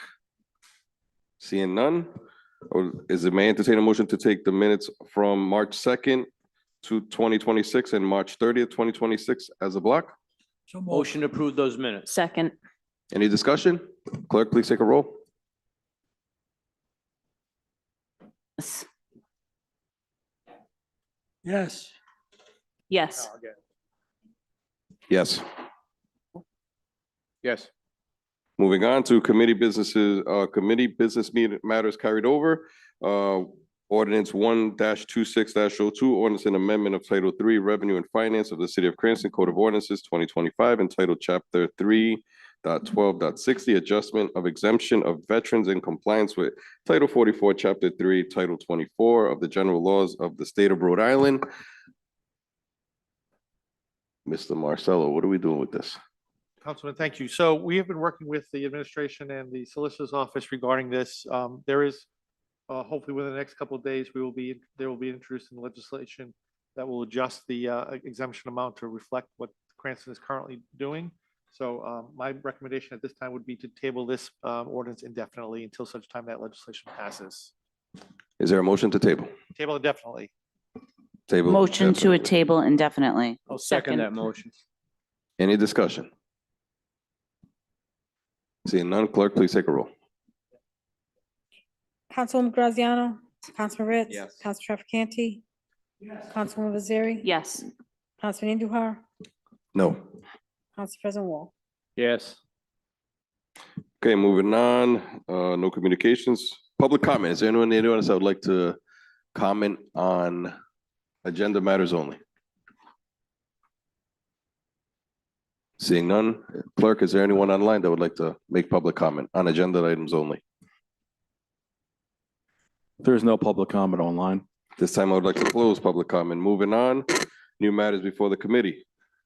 Ordinance 32601, ordinance ratifying the school committee's collective bargain agreement with the Rhode Island Laborers District 1322 Tradespeople Mechanic Unit. Is there anyone here that would like to speak on this? Seeing none, may I entertain a motion to approve.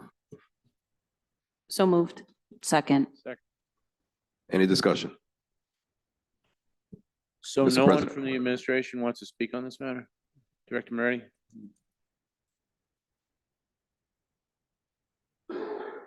Typically, we would leave this if this Okay. school department would like to come forward if they offer I any do particular see, comments. yeah, Finance Director Balducci. Good evening, everyone. Joe Balducci, Chief Financial Officer, Cranston Public Schools. So what you have before you is a 3-year contract that covers our trades folks, which are electrician, HVAC, plumbers, carpenters, and 4 bus mechanics as part of that group as well. Hopefully everyone has a copy of the fiscal impact statement that came over with the copy of the agreement. So basically, in a nutshell, they currently have a 10-step scale. So we look to revise that down to 5 steps. So we needed a starting point as far as what was going to be the new step 1. So you'll see in the analysis, with respect to the licensed trades folks, The old step 8 became the new step 1 and so forth. And then we added a new step 4 and step 5. You will see the differential that was created with the new step 4 above the old step or the new step 3 and then the new step 5. Something similar was done for the non-licensed trades folks. Again, it went from a 10-step to a 5-step.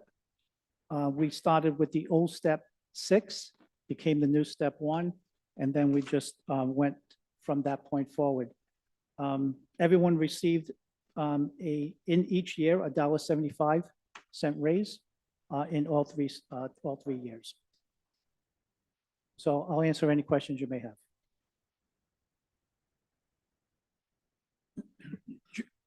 And just to ask for the record, Director, the union agreed with this and everybody's They did, yes. in agreement, okay. First, it was ratified by the union, and then it was ratified by the school committee. Okay, thank you. You're welcome. Mr. President. It's been a while since I sat on the school committee, and I remember negotiating this contract on various occasions. I do remember talking about the work that they do, how it, even though we are given an increase, if we had to go out and get the same work, we had to go outside the district and get someone out to do it. It actually, as we increase this, we're actually saving money. And Mr. Balducci was so very good while I was on the school committee to explain that point to me. Perhaps you could explain it to the council as well. Yes, I mean, we've had these folks on our payroll probably for 20 years. I think it was one of the best decisions the school district made back then, because before that, we were outsourcing all of our electrical, plumbing, HVAC needs and paying top dollar for them.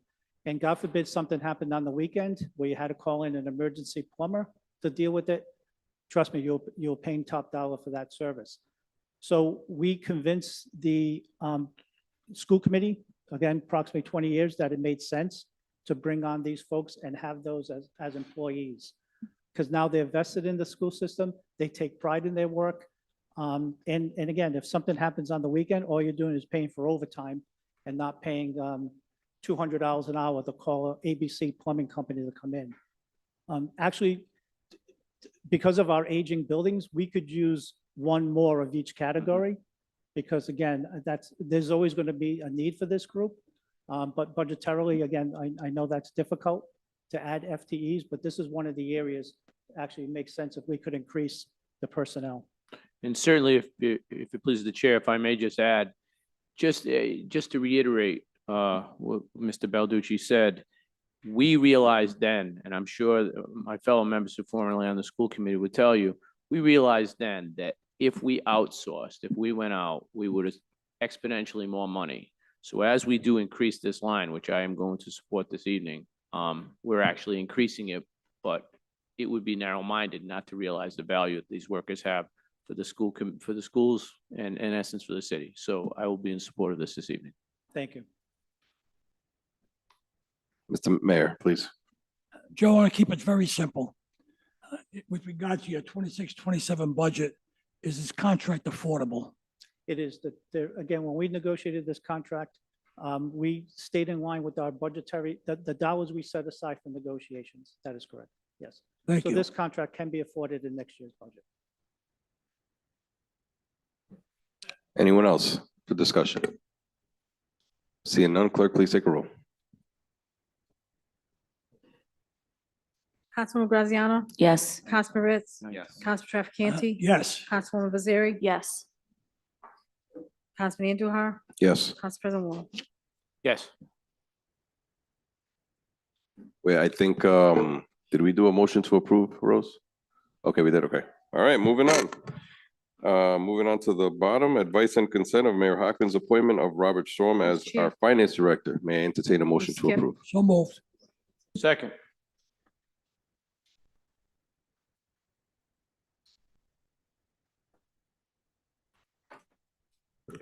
And take a motion, should we just do it out of order and continue, or should we just go back up? What happened? He hasn't taken the I motion. skipped. Oh, you guys, without objection, taking it out of order. Is there any objection to take it out of order? No objection. No, Seeing none, all right, let's go to the advice and consent of Mayor Hopkins' appointment of Robert Storm as finance director. May I entertain a motion to approve? So moved. Second. Any discussion? Director Moretti. Thank you, Chair. I believe Director Strom is in a moment going to be phoning in. I'll explain, he's not present at the time. So just, Tom, do you know if he? So in a minute or two, we'll ask for him. Great, okay. All right, thank you. On behalf of Mayor Hopkins, it is my pleasure to introduce and request your approval for advice and consent to appoint Mr. Robert Strom as the next Finance Director of the City of Cranston. For the most part, Mr. Strom needs no introduction to the City Council and to the residents of our city. A fact that you may not know was that Bob served as Cranston's city auditor from 1999 to 2000 before moving to Woonsocket, where he served as that city's finance director from the year 2000 to 2008. In 2009, Bob realized that his true calling was to come back to the city of Cranston to serve as our finance director. Bob's tenure as our finance director lasted until 2022, when he thought that he would be retiring. Mr. Strom is back here tonight, willing to serve again with a tremendous amount of capability and integrity. Mr. Strom is a longstanding resident of our city. A youthful Bob Strom received his Bachelor of Science degree in accounting from Bryant College just after the invention of the light bulb. Bob is an extremely credentialed professional. He's an honest and forthright person that calls balls and strikes. He won't waver for political favor.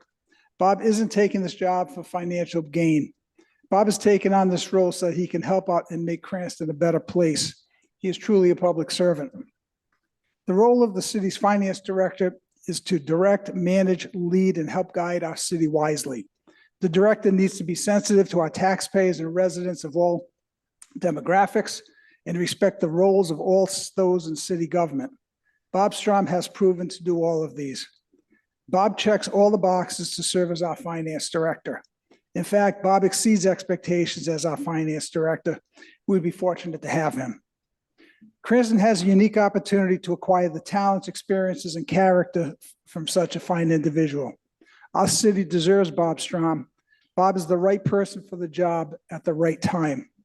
Mayor Hopkins respectfully requests your recommendation for advice and consent of Bob. As I mentioned, Mr. Strom could not be here in person tonight due to a pressing family matter. Instead, I kindly ask that Bob join us and reintroduce himself at this time. The floor is yours, Mrs. Strom. Hello, Yes, we could this hear is you. Bob Strom. Can you hear me? Okay. I want to thank Mr. Moretti for his strong support and Mayor Hopkins as well. I know I've worked with the city of Cranston for many years. I left only to retire to look at some vacation and property in Florida. I've since decided to come back to Cranston, and right now I'm away because of some family emergency, but I will be returning this coming weekend. I believe it's April 11th, and I'll be focusing on the finances and the budget for the upcoming year and for the current year as well. So I appreciate any support from the committee, and I hope to work with all the individuals going forward to rectify some issues that have occurred in the finances for the city. Thank you. Thank you. Is there any discussion? Mr. President. Thank you, Mr. Chairman. Listen, I looked over, I know Mr. Strom since his last tenure with the city when I was on the school committee. He's well known throughout the city. Obviously, you look at his resume, he's well experienced. And I think everybody who's dealt with him, as Director Murray said, he does call balls and strikes, and he's well thought of in the financial community. I certainly was pleased to hear that he was interested to come help us in this time. So I would, if it's okay with you, Director Strom, or soon to be Director Strom, maybe you could give us, in your opinion, what is some of what you see And I know it's early, but the budget is being prepared as the greatest concerns financially facing the city at this time. It doesn't have to be a top, but some of the concerns. Why, do you Well, believe that's some out of of the line? concerns, I'm some of the concerns that I feel need to be looked at is some of the labor contracts, some of the overtime, some of the shortfalls that were done in previous budget, like interest income. There's various line items and large items that need to be looked at and addressed, and making sure that the budget that we present is true and accurate. It's not something where it just fills in the hole, so to speak, because we need to make sure that what's being presented is accurate. And I've looked at some line items. I'll be looking at it more in depth than when I get back. But I feel with the staff that I have and working in conjunction with the administration, we will present to you an accurate and budget that's going to be, of importance to both the committee, the council, and the taxpayers of the city of Cranston. Thank you. Thank you for that answer. Do appreciate it. I have no further questions at this time. Councilman Campabiano. Thank you, Councilman Adha. I had the pleasure of working with Mr. Strom when I first became a councilman, and I can attest to his devotion to the city of Cranston and to his honesty. I look forward to having a budget where we can trust that the numbers are right, and I welcome him to the city, and thank you for coming back. And in the words of Al Pacino, you thought you were out, but we got you back in. Thank you, Mr. Strom. Mayor Trafficante. Thank you. While half of you people on this council were still in diapers, I hired Bob Schramm back in 1999. I thought highly of him back then, and I certainly think highly of him today, and I'm pleased that he's back in the fold. But I do have a question of Mr. Schramm. Proceed. Bob, you mentioned that you were concerned about the contracts that are in place. Are you suggesting that we negotiate some of these contracts? Well, going forward, yes, but those that exist, I think it's important that we meet with the heads of the labor to see if there's some areas where we can make it more affordable for the city of Cranston, because some of the expenses that I've seen, especially in overtime, is quite astronomical. Thank you. Any further discussion? Seeing none, clerk, please take a roll. Councilwoman Graziano? Yes. Councilman Ritz? Yes. Council Trafficante? Yes. Councilwoman Waziri? Yes. Council Vice President Horoyan? Councilman Andujar? Yes. Council President Wall? Yes. Okay, moving on to, I was pretty sure everybody looked at their packet, tax interest waivers approval. Entertain a motion to approve. Motion to approve. Second. Any discussion? Seeing none, clerk, please take a roll. Councilwoman Graziano? Yes. Councilman Ritz? Council Trafficante? Yes. Councilwoman Waziri? Yes. Council Vice President Horoyan? Councilman Andujar? Yes. Council President Wall? Yes. Okay, moving on, council communications. Council President, floor is yours. Thank you. About 2 months ago, I mentioned that we'd be putting the monthly reports on a regular basis as a way to familiarize ourselves with the finances before the end of the fiscal year. All of you I know received this about 2 weeks ago, monthly report. I do know this is 97 pages. So the clerk did print, Rose, how many did you print up? She printed up a couple if you need some. I used the electronic version. It is on. Prior, if I was thinking, I would have asked people, members of the council, if they would prefer to have a paper copy, and going forward, I'll do that. But who would be speaking on behalf of the Would you, Director? Is he on? Oh, okay. Mr. Igo, can you hear me? You're on mute.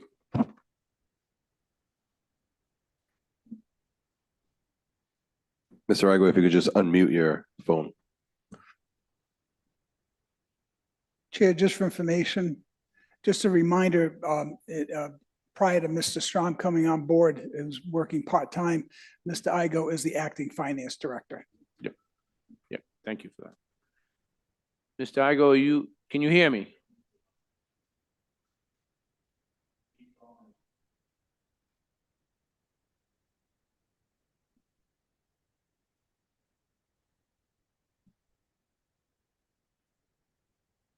You just give him a call, maybe, tell him. He's good, you can see it on the screen, yeah. Well, just while we're finding Mr. Igo, as he gets on mute, I'll be starting off on the first page, so those of you who are following along at home, I'll be starting on the front page.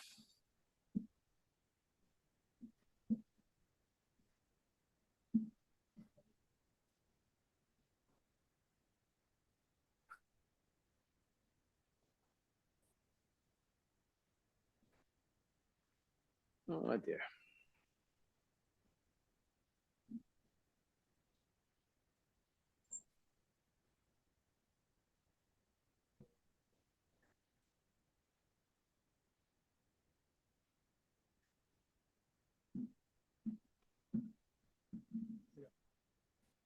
Yeah. How are you getting that? Where are you getting that? Okay.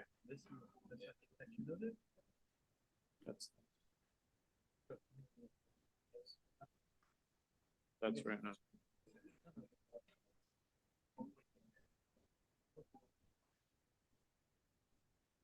That's just this year.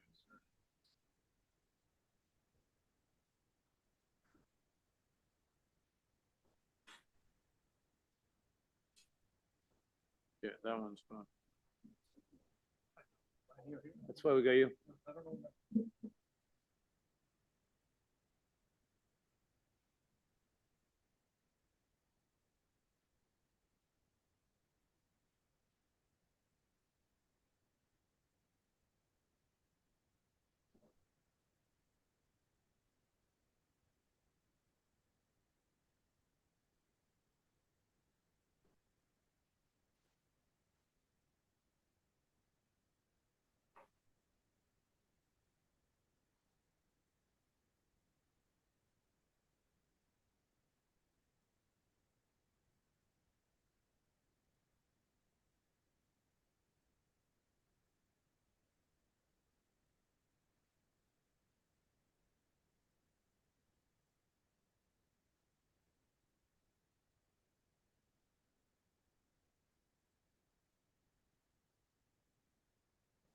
I think it's fair to say we should take a 5-minute recess. All right.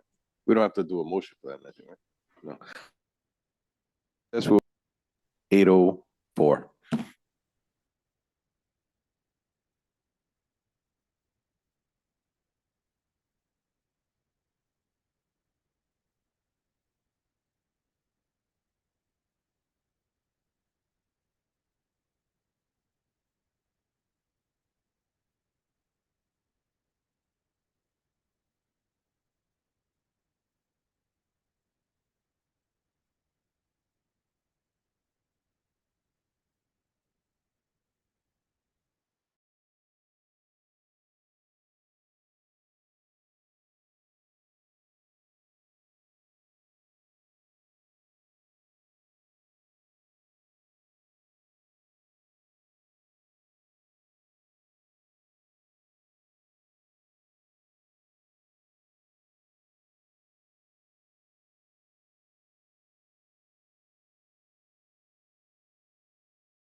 testing.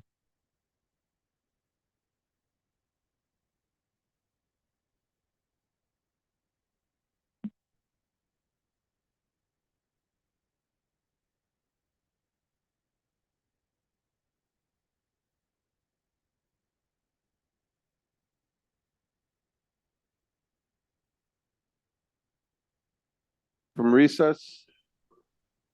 Back from recess at 8:02 PM. I believe we have the acting finance director, Michael Igor, on the phone. Mr. President, the floor is yours. All right, if everybody Mr. can Igo. we're back on. Mr. Igo, if you would, why don't we start right at the beginning, on the first page? Hello? Mr. Igo, can you hear me? I can hear you. Okay, I'm gonna be looking at, my first questions are gonna come right from the front page of the February report. All I'm right. looking at a couple of things.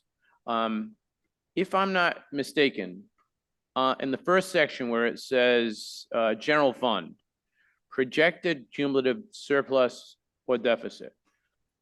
I see in one line, it says that we have a projected 21 million plus surplus. But at the end of this. That's it also- actual. That's actual. That's actual. But at the end of it, So it to said, date, hold on, let me just finish the question. I know Yeah. you probably know the answer before I ask it, but let me just at least ask it. But it also says I have a $9.9 million deficit. Can you explain that to me so I understand it? yeah, so we started the year, if you look at the adopted budget column, we had a beginning fund balance of 14.5 million. Mhm.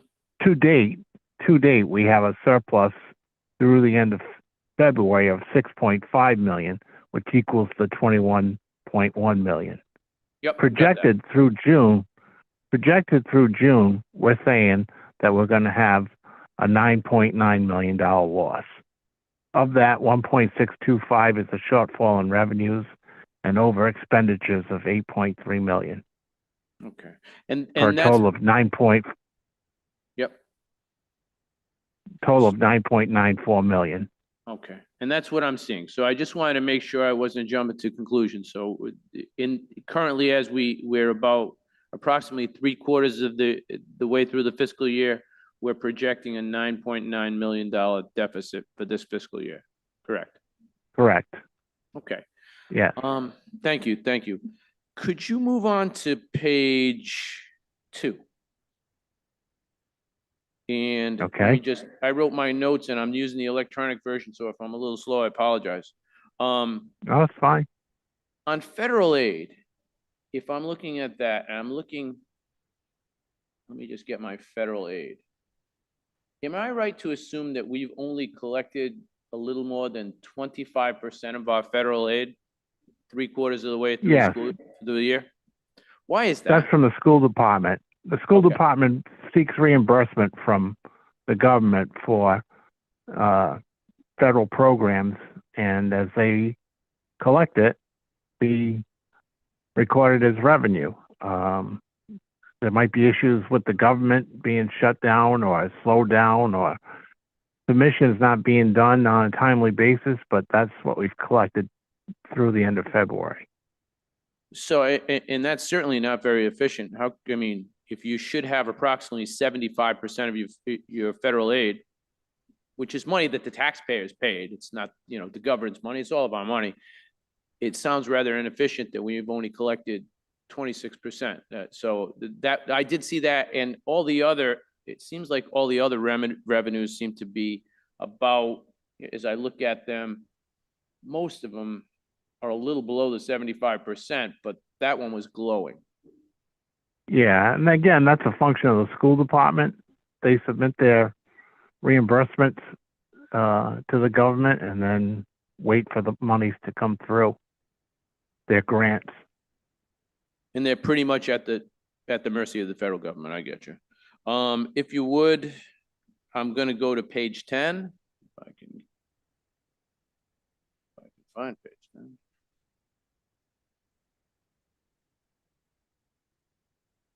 All right. 10, I'm looking at adjustments here. So when I see page 10, can you describe when you have adjustments, what type of thing facilitates these adjustments, Mr. Igo? I'm sorry, on page 10, I just show a blank total adjustments of 0, that page, are you looking at? Hold on, it's small on me. Hold on a second. Adjustments. What's that on the wrong? Oh, hold on. I'm sorry. I'm on the wrong. Yeah, I see these. Yeah, I see a blank page and it says, yeah, I'm looking at the blank page and I'm just curious. I see special revenue. Is that just a blank page in case we do have those adjustments coming? To those other funds, yes. So there's no This has nothing adjustments. to do with the general fund. Okay, all right. So that has, and there's no amounts tallied on it as well. All right, Correct. okay. Now I'm gonna move to 13, Mr. Igo. Yep. Trying to be as expeditious as I can. These adjustments, I see 2 of them that were made, there's 4 adjustments in the middle of the page there, that I'm looking at here. Why does this happen, these adjustments? Budget not accurate, to be more accurate in the future. Is this something we did last year? Is this something that just happened this year? Because this is, I see overtime has been adjusted in 2 lines. Yeah, well, what we were showing here is what our budget was, our adopted budget of, example, 4.5 for fire overtime, and to date, we've spent $4,040,000. So we're gonna have a shortfall there of over $1 million we're looking at. And, going forward next year, hopefully we have a budget that's more accurate. I mean, it was, you could consider it aggressive budgeting where they thought there was a way to control the spending, and that didn't materialize. But unfortunately, it did materialize, and we ended up with the deficit. And Mr. Igo, I couldn't agree with you more on that matter, and I think everybody's saying that, especially with Mr. Strom's confirmation hearing, that we want an accurate budget going forward. So we're making these adjustments, and it would appear that's, I see one line, it's a $5 million adjustment. Another line is another, I mean, $500,000 adjustment, approximately $400,000. Where's that money coming from? What are we taking it from? I see Well, ultimately, if it ends up being a deficit, it'll come from the fund balance or our surplus, whatever term you're more so we'd be accustomed to hearing. Yeah. So at this point, that's where it'd be dipping into. Okay. Correct. Okay. You know what? I'm going to yield after I have one more question, and I want to make sure I say this properly. Where would I find this in whoever can answer this, and maybe Director Moretti? Recently, we've heard a lot about various incentives given to workers. If they were going to retire, or if they left the city, right? And there's a certain amount on what line in the budget are we gonna? We haven't offered it to anyone yet, and I don't know if Mr. Igo and Mr. Moretti would say it. We haven't offered it to anyone yet. Am I correct? Please. Yeah. It's been offered. But where's the money? Which line is this going to come out so we can monitor this? Yeah, it would. It's going to come out of the, oh, sorry. Yep, whichever one wants to answer.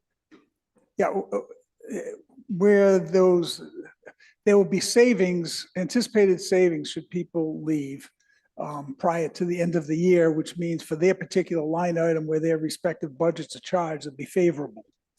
So you'll be running favorable, anticipated to run favorable in, certain benefits or in salaries. Those would be to be offset by any severances, if you will, that would go out. So is it going to be exact? It's kind of an estimate that they'll be pretty much offset. But the accounting for that, we could either charge it directly to the respective departments, or we could charge it in one lump sum to a line item in finance perhaps. We didn't discuss it. I think the easiest thing to do is us just to put all those severances, if you will. I'll call it the word severance. Call them, sir. Yeah, I understand. The bonuses and It could severance. go in one department, or it could be allocated right down to the departments to which those people are affected. Mike might want, I think Mike prefers to keep it in one spot. Is that correct, Mr. Igo? Yes, it is. In the past, and anytime there's a severance payment made, it's made out of the finance department. The line item on page 25 called severance, account 101-1112-51108 called severance, and that's where any type of payment made to employees upon the departure goes. So if that being said, you should see favorability in each of the respective departments and one larger unfavorable line item in In the finance. severance line, if that's where In you're. the finance department, if that's how it will be accounted for. So that it wouldn't be a necessity for the council to make any allocations, because Cranston's a small place, maybe the second largest city, but certainly the word of these severance packages is around a bit already. And one of the questions people are coming up is, where's the money coming from? And if I'm Again, saying. it would come from our fund balance, From our fund ultimately. Yeah, which. If there's a shortage, yeah. If there was a shortage, I ask her, and maybe this is out of line, keep me in line on this one. Is there a set amount of money that can be offered to say, listen, this is our cutoff, this is our cap? Is that, or is there no cap? That was a question I also. Yeah, got. it's been a set amount. I think it's fair I could publicly say that those folks were offered those folks qualifying per the contract at contractual retirement age could, if they choose to elect to leave early, they could take a $10,000. No, you don't have to say that. No, I think I asked the question wrong. I mean, as you're looking, you're looking for savings or something. Is there a set amount of people you're going to offer it to? Is there a round figure that said, this is the whole package that we can offer? No, into our budget? to say there's a pool, see what comes first, the chicken or the egg? To say, was there a pool of money and then we divide it by the number of people that participate? Yeah, something like that. We did not do it that way. We All did it to say, because we don't know how many people. It could be one person, someone could hit the jackpot, or there could be 50 people, but it's See, that part would exaggerated. frighten me a bit. Yeah, I'd want to know correct. the bottom line and then work backwards, but I'm not the finance director or the director. Yeah, if we had done this, for precedent, if you want to say that, we had done this in a very similar program 4 years ago. Yeah. I can't say how many people are going to accept it being finalized, but it's not in the 50 range. It'll be substantially less than that. Less than that. I believe, and I don't want to take all the time because I know we've been here a long time. I appreciate both your answers, Mr. Igo and Mr. Moretti. I yield my time. Thank you. Mr. Mayor. Michael. Yes, sir. I'm looking at the revenue number. At the present time, we have a shortfall of $1.6 million, correct? Yes. And your expenditures, right now, you're looking at a shortfall of roughly $8.3 million for a total of approximately almost $10 million, approximately. Correct. It's quite obvious in developing the 24-25 budget, the city, with the approval of the city council, overestimated their revenues and underestimated their expenditures in general terms. That's correct. Since your department publishes monthly reports during the course of the year, were any warnings given to the administration and to the city council regarding what was happening during the course of that year? Other than issuing the monthly statements, no, there was no formal documentation sent to either the council or the administration by myself or the previous finance director stating that we were having issues. other than the statements themselves that show that on their face. So, so no consideration was given to the fact that this deficit was being accumulated at such a rate, and that they couldn't cut back on non-personnel line items to try to basically curtail some of that deficit. Well, the barn, the horse has already left the barn. I mean, where it's a problem that's already come and gone. I mean, obviously, more attention is going to be paid to it going forward, but at the time that was going on, there was no deliberate or no actions taken to curtail spending at that time. All right, my second question is this, and I'm talking about your fund balance. Initially, you had a fund balance of approximately $21 million. Is that correct? Initially, Yes, the year before, yes. and you had to use $6.5 million of that to basically balance your budget for 24-25. Correct. Which Which brought brings it down your- to 14.5. Which brings your fund balance down to 14.5 million approximately.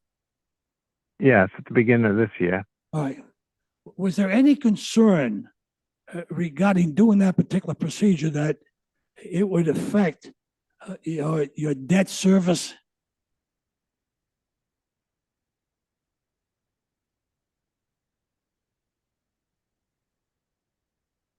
Hello?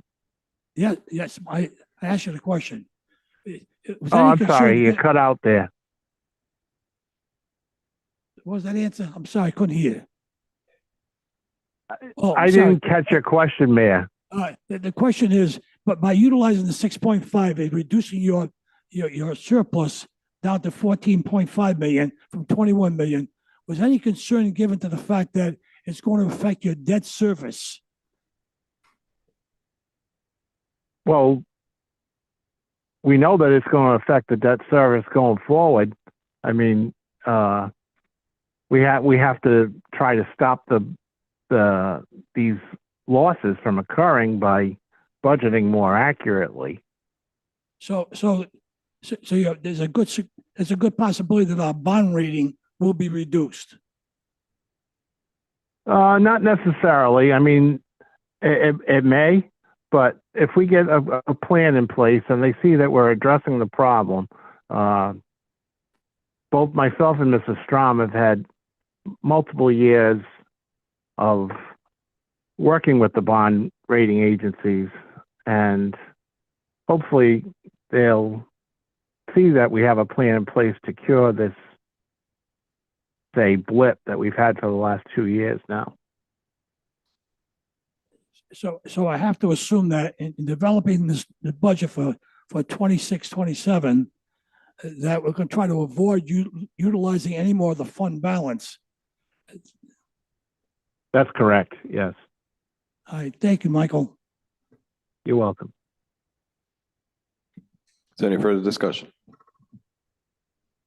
I have none. Seeing none, thank you, Mr. Igo, for your time. Thank you. We're moving on. Okay, status of the presentation of budget. Can the administration give us any feedback?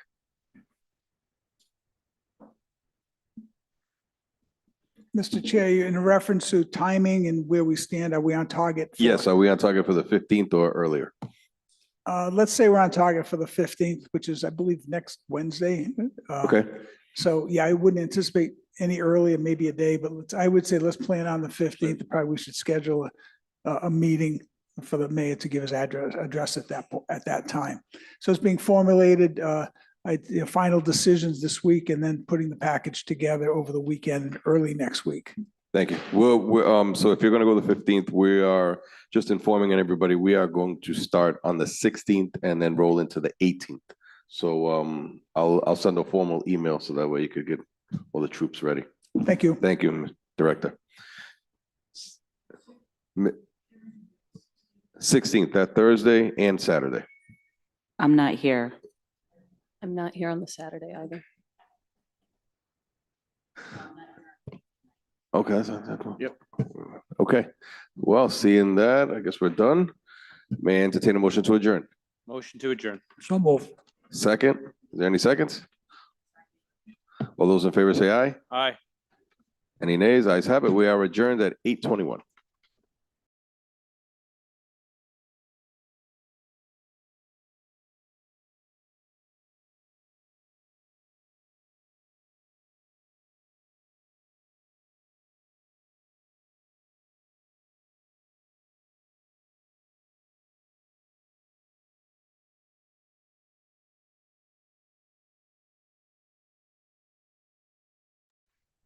Call the Public Works Committee meeting to order on Monday, April 6, 2026. It is 8:21 PM. Can I get the roll, please?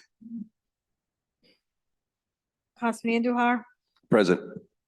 Councilman Bazari, Present. Councilman Campiano, Council Banano, Council Vice President Haroyan, Present. Councilwoman Graziano, Council President Wall. Here. Chairwoman, you are here, correct? Here. Approval of meeting minutes. Can I get a motion to approve meeting minutes of February 4th, 2026? Motion to approve. Second. Any discussion? Seeing none, can I get the roll, please? Councilman Andujar, Yes. Councilwoman Bazari, Yes. Councilman Campiano, Yes. Council Vice President Haroyan, Councilwoman Graziano. Yes. Council President Wall. Yes. Thank you. Seeing no committee business matters carried over, we're going to move on to public comment. I would like to take public comment in council chambers. Anyone looking to speak on docketed matters only can approach the podium, state your name and address, and you will have a couple minutes. Okay, there's none in council chambers. Can I see if there is anyone online who would like to speak for public comment on docketed matters? There is no public comment online.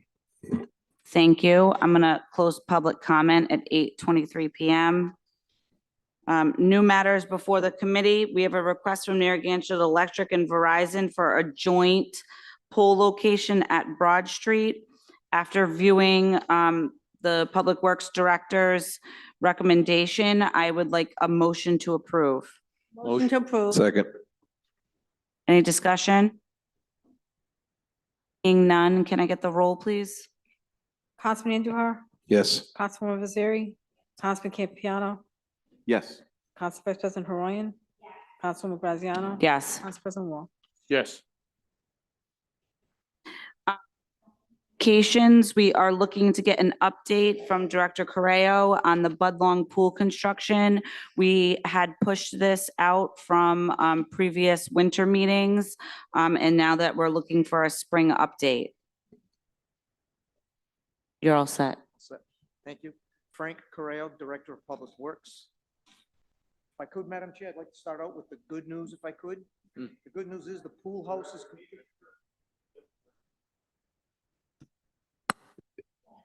The pool house has been completed. All work on the interior of that has been completed on that lower level. Obviously, right now, there are no plans to do anything on the second floor, but that first floor is all done, which is the men's and women's lockers, rooms, showers, bathrooms, etc. The better news is now that the snow is gone, frost has left this area, and we're getting the warmer temperatures, we're able to start working again on the exterior of the pool itself. Work began a couple of weeks ago on the project. We've been working on getting the underground electrical conduit in place. The physical pool itself, the walls and everything, the gutters that go in are all completed. That's all done. The work that's pending now for the actual pool itself, it has to do with the plaster and the tile. And right now, there are temperature limitations that you have, and you need to have 50 degrees and rising in order to put the plaster, because you have to fill the pool after that. So our temperatures aren't quite there yet to do any of the plastering. So we need to wait just a little bit longer for that weather to get better so that we can do that. And the current completion for the entire project is still scheduled for mid-June.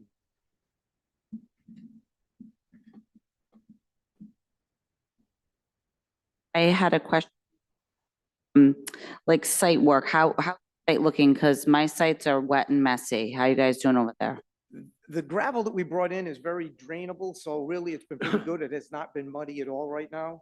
I was on the site today with the mayor, and I did walk around there, and the ground right now is pretty solid. They've just got a little bit more to do with getting some of the drains and the filtering piping in place. And then once that's done, they'll begin to put the concrete flat work, which is all the concrete apron that's required to go around the pool. Is there anyone else on council? Vice President Ryan? I was reading the BOCAP meetings and I noticed that the Budlong Pool was on it, asking for money the last time. Something to do with a foundation, or have you recently changed the amount of money you were requesting? I have the figures. if you want. Yes. Okay, I'll acknowledge President Wall. Thank you. It was on the last BOCAP meeting. It was a change waiver for the removal of unsuitable materials. $62,000, no, $62,830. Okay, that was the time and material that prior to the actual foundation of the pool going in, as they excavated down below a certain point, we hit that layer of peat, which is an organic material that's very compressible. And that was not structurally sound enough to be able to put that pool floor on it. So as a result, we had to excavate that soil out of there, which was almost a couple of feet under the deep end of the pool. We had to take all that material out. They had to bring back all the new material, bring stone, and rebuild it back to grade so that they could continue with setting the forms and set the floor on the pool. That was the time and material that was required for the contractor to do that work. One of the things that we needed to keep in mind was it was actually $89,000 worth of actual physical construction and material, but the contractor was responsible for a portion of that because part of that was part of the original contract. So they took up approximately 29,000 of that, and the remainder of it was what the city was responsible for encountering that unsuitable material in that part of the pool.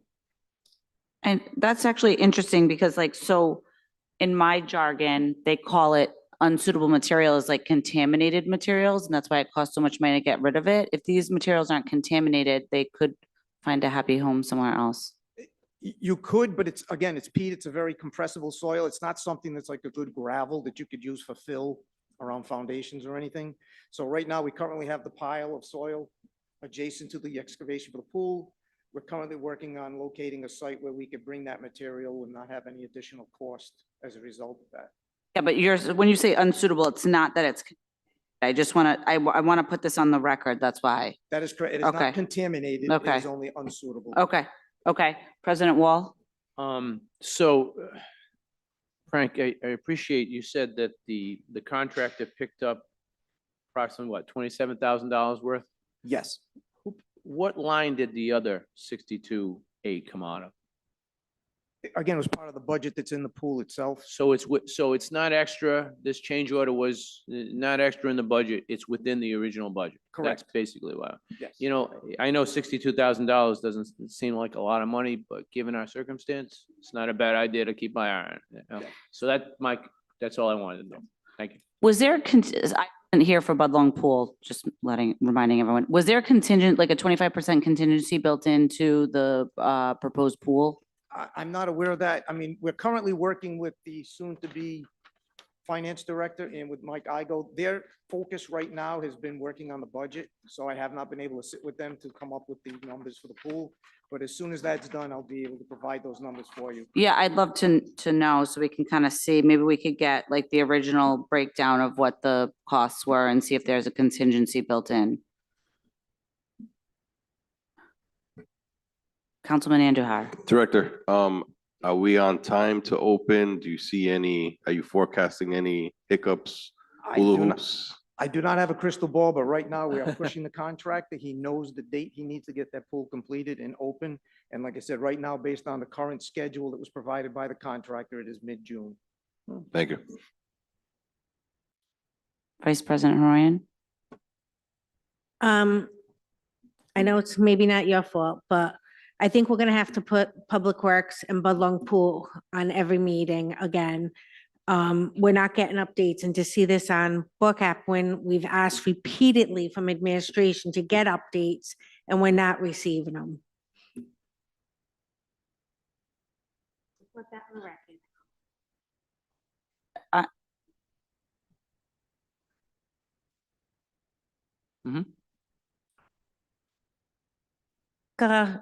No, Ms. Renzulli has something to say to my comment, probably. Julie? I was just going to ask, I think it was maybe prior to when I was part of this administration, what it is that you're looking for so I can ensure it's communicated to you. So just tell me and then I'll figure it out. Monies that we're needing to be moved to any kind of big major updates. How about That like a is my week- ward. how about I've a made it weekly update? clear. How about every That Friday? would be perfect. I Okay. believe you even on council when I was asking for updates because we were not Yeah. getting them. Okay, so how about we agree on a weekly update and I'll work with Director Correo to get that and I'll communicate it to everybody. Yes, as we go closer, that would be wonderful, especially. We'll just start The now. and it'll neighborhood go all the way is there. very negative and they're not happy about a lot of things. So it would Mm-hmm. be nice to know so I could fill them in and maybe make them have a positive thought. Yeah, okay, so let's work together to do that, okay? Thank you.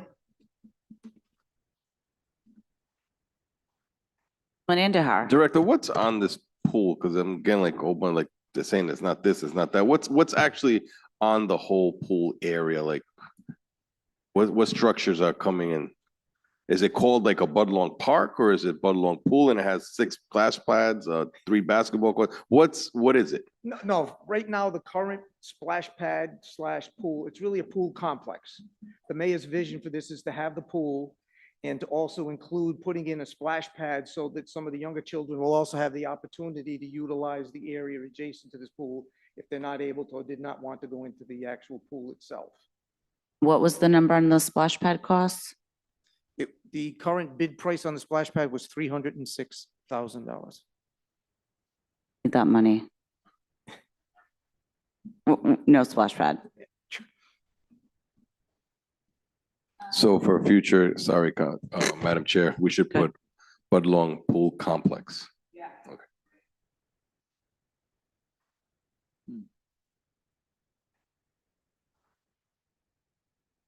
I had one other question, but anyone else on council need to ask a question?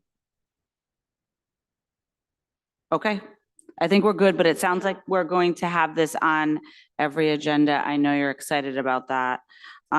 So we will put Budlong Pool Complex, Rose, on every Public Works agenda until the end of time. Thank you.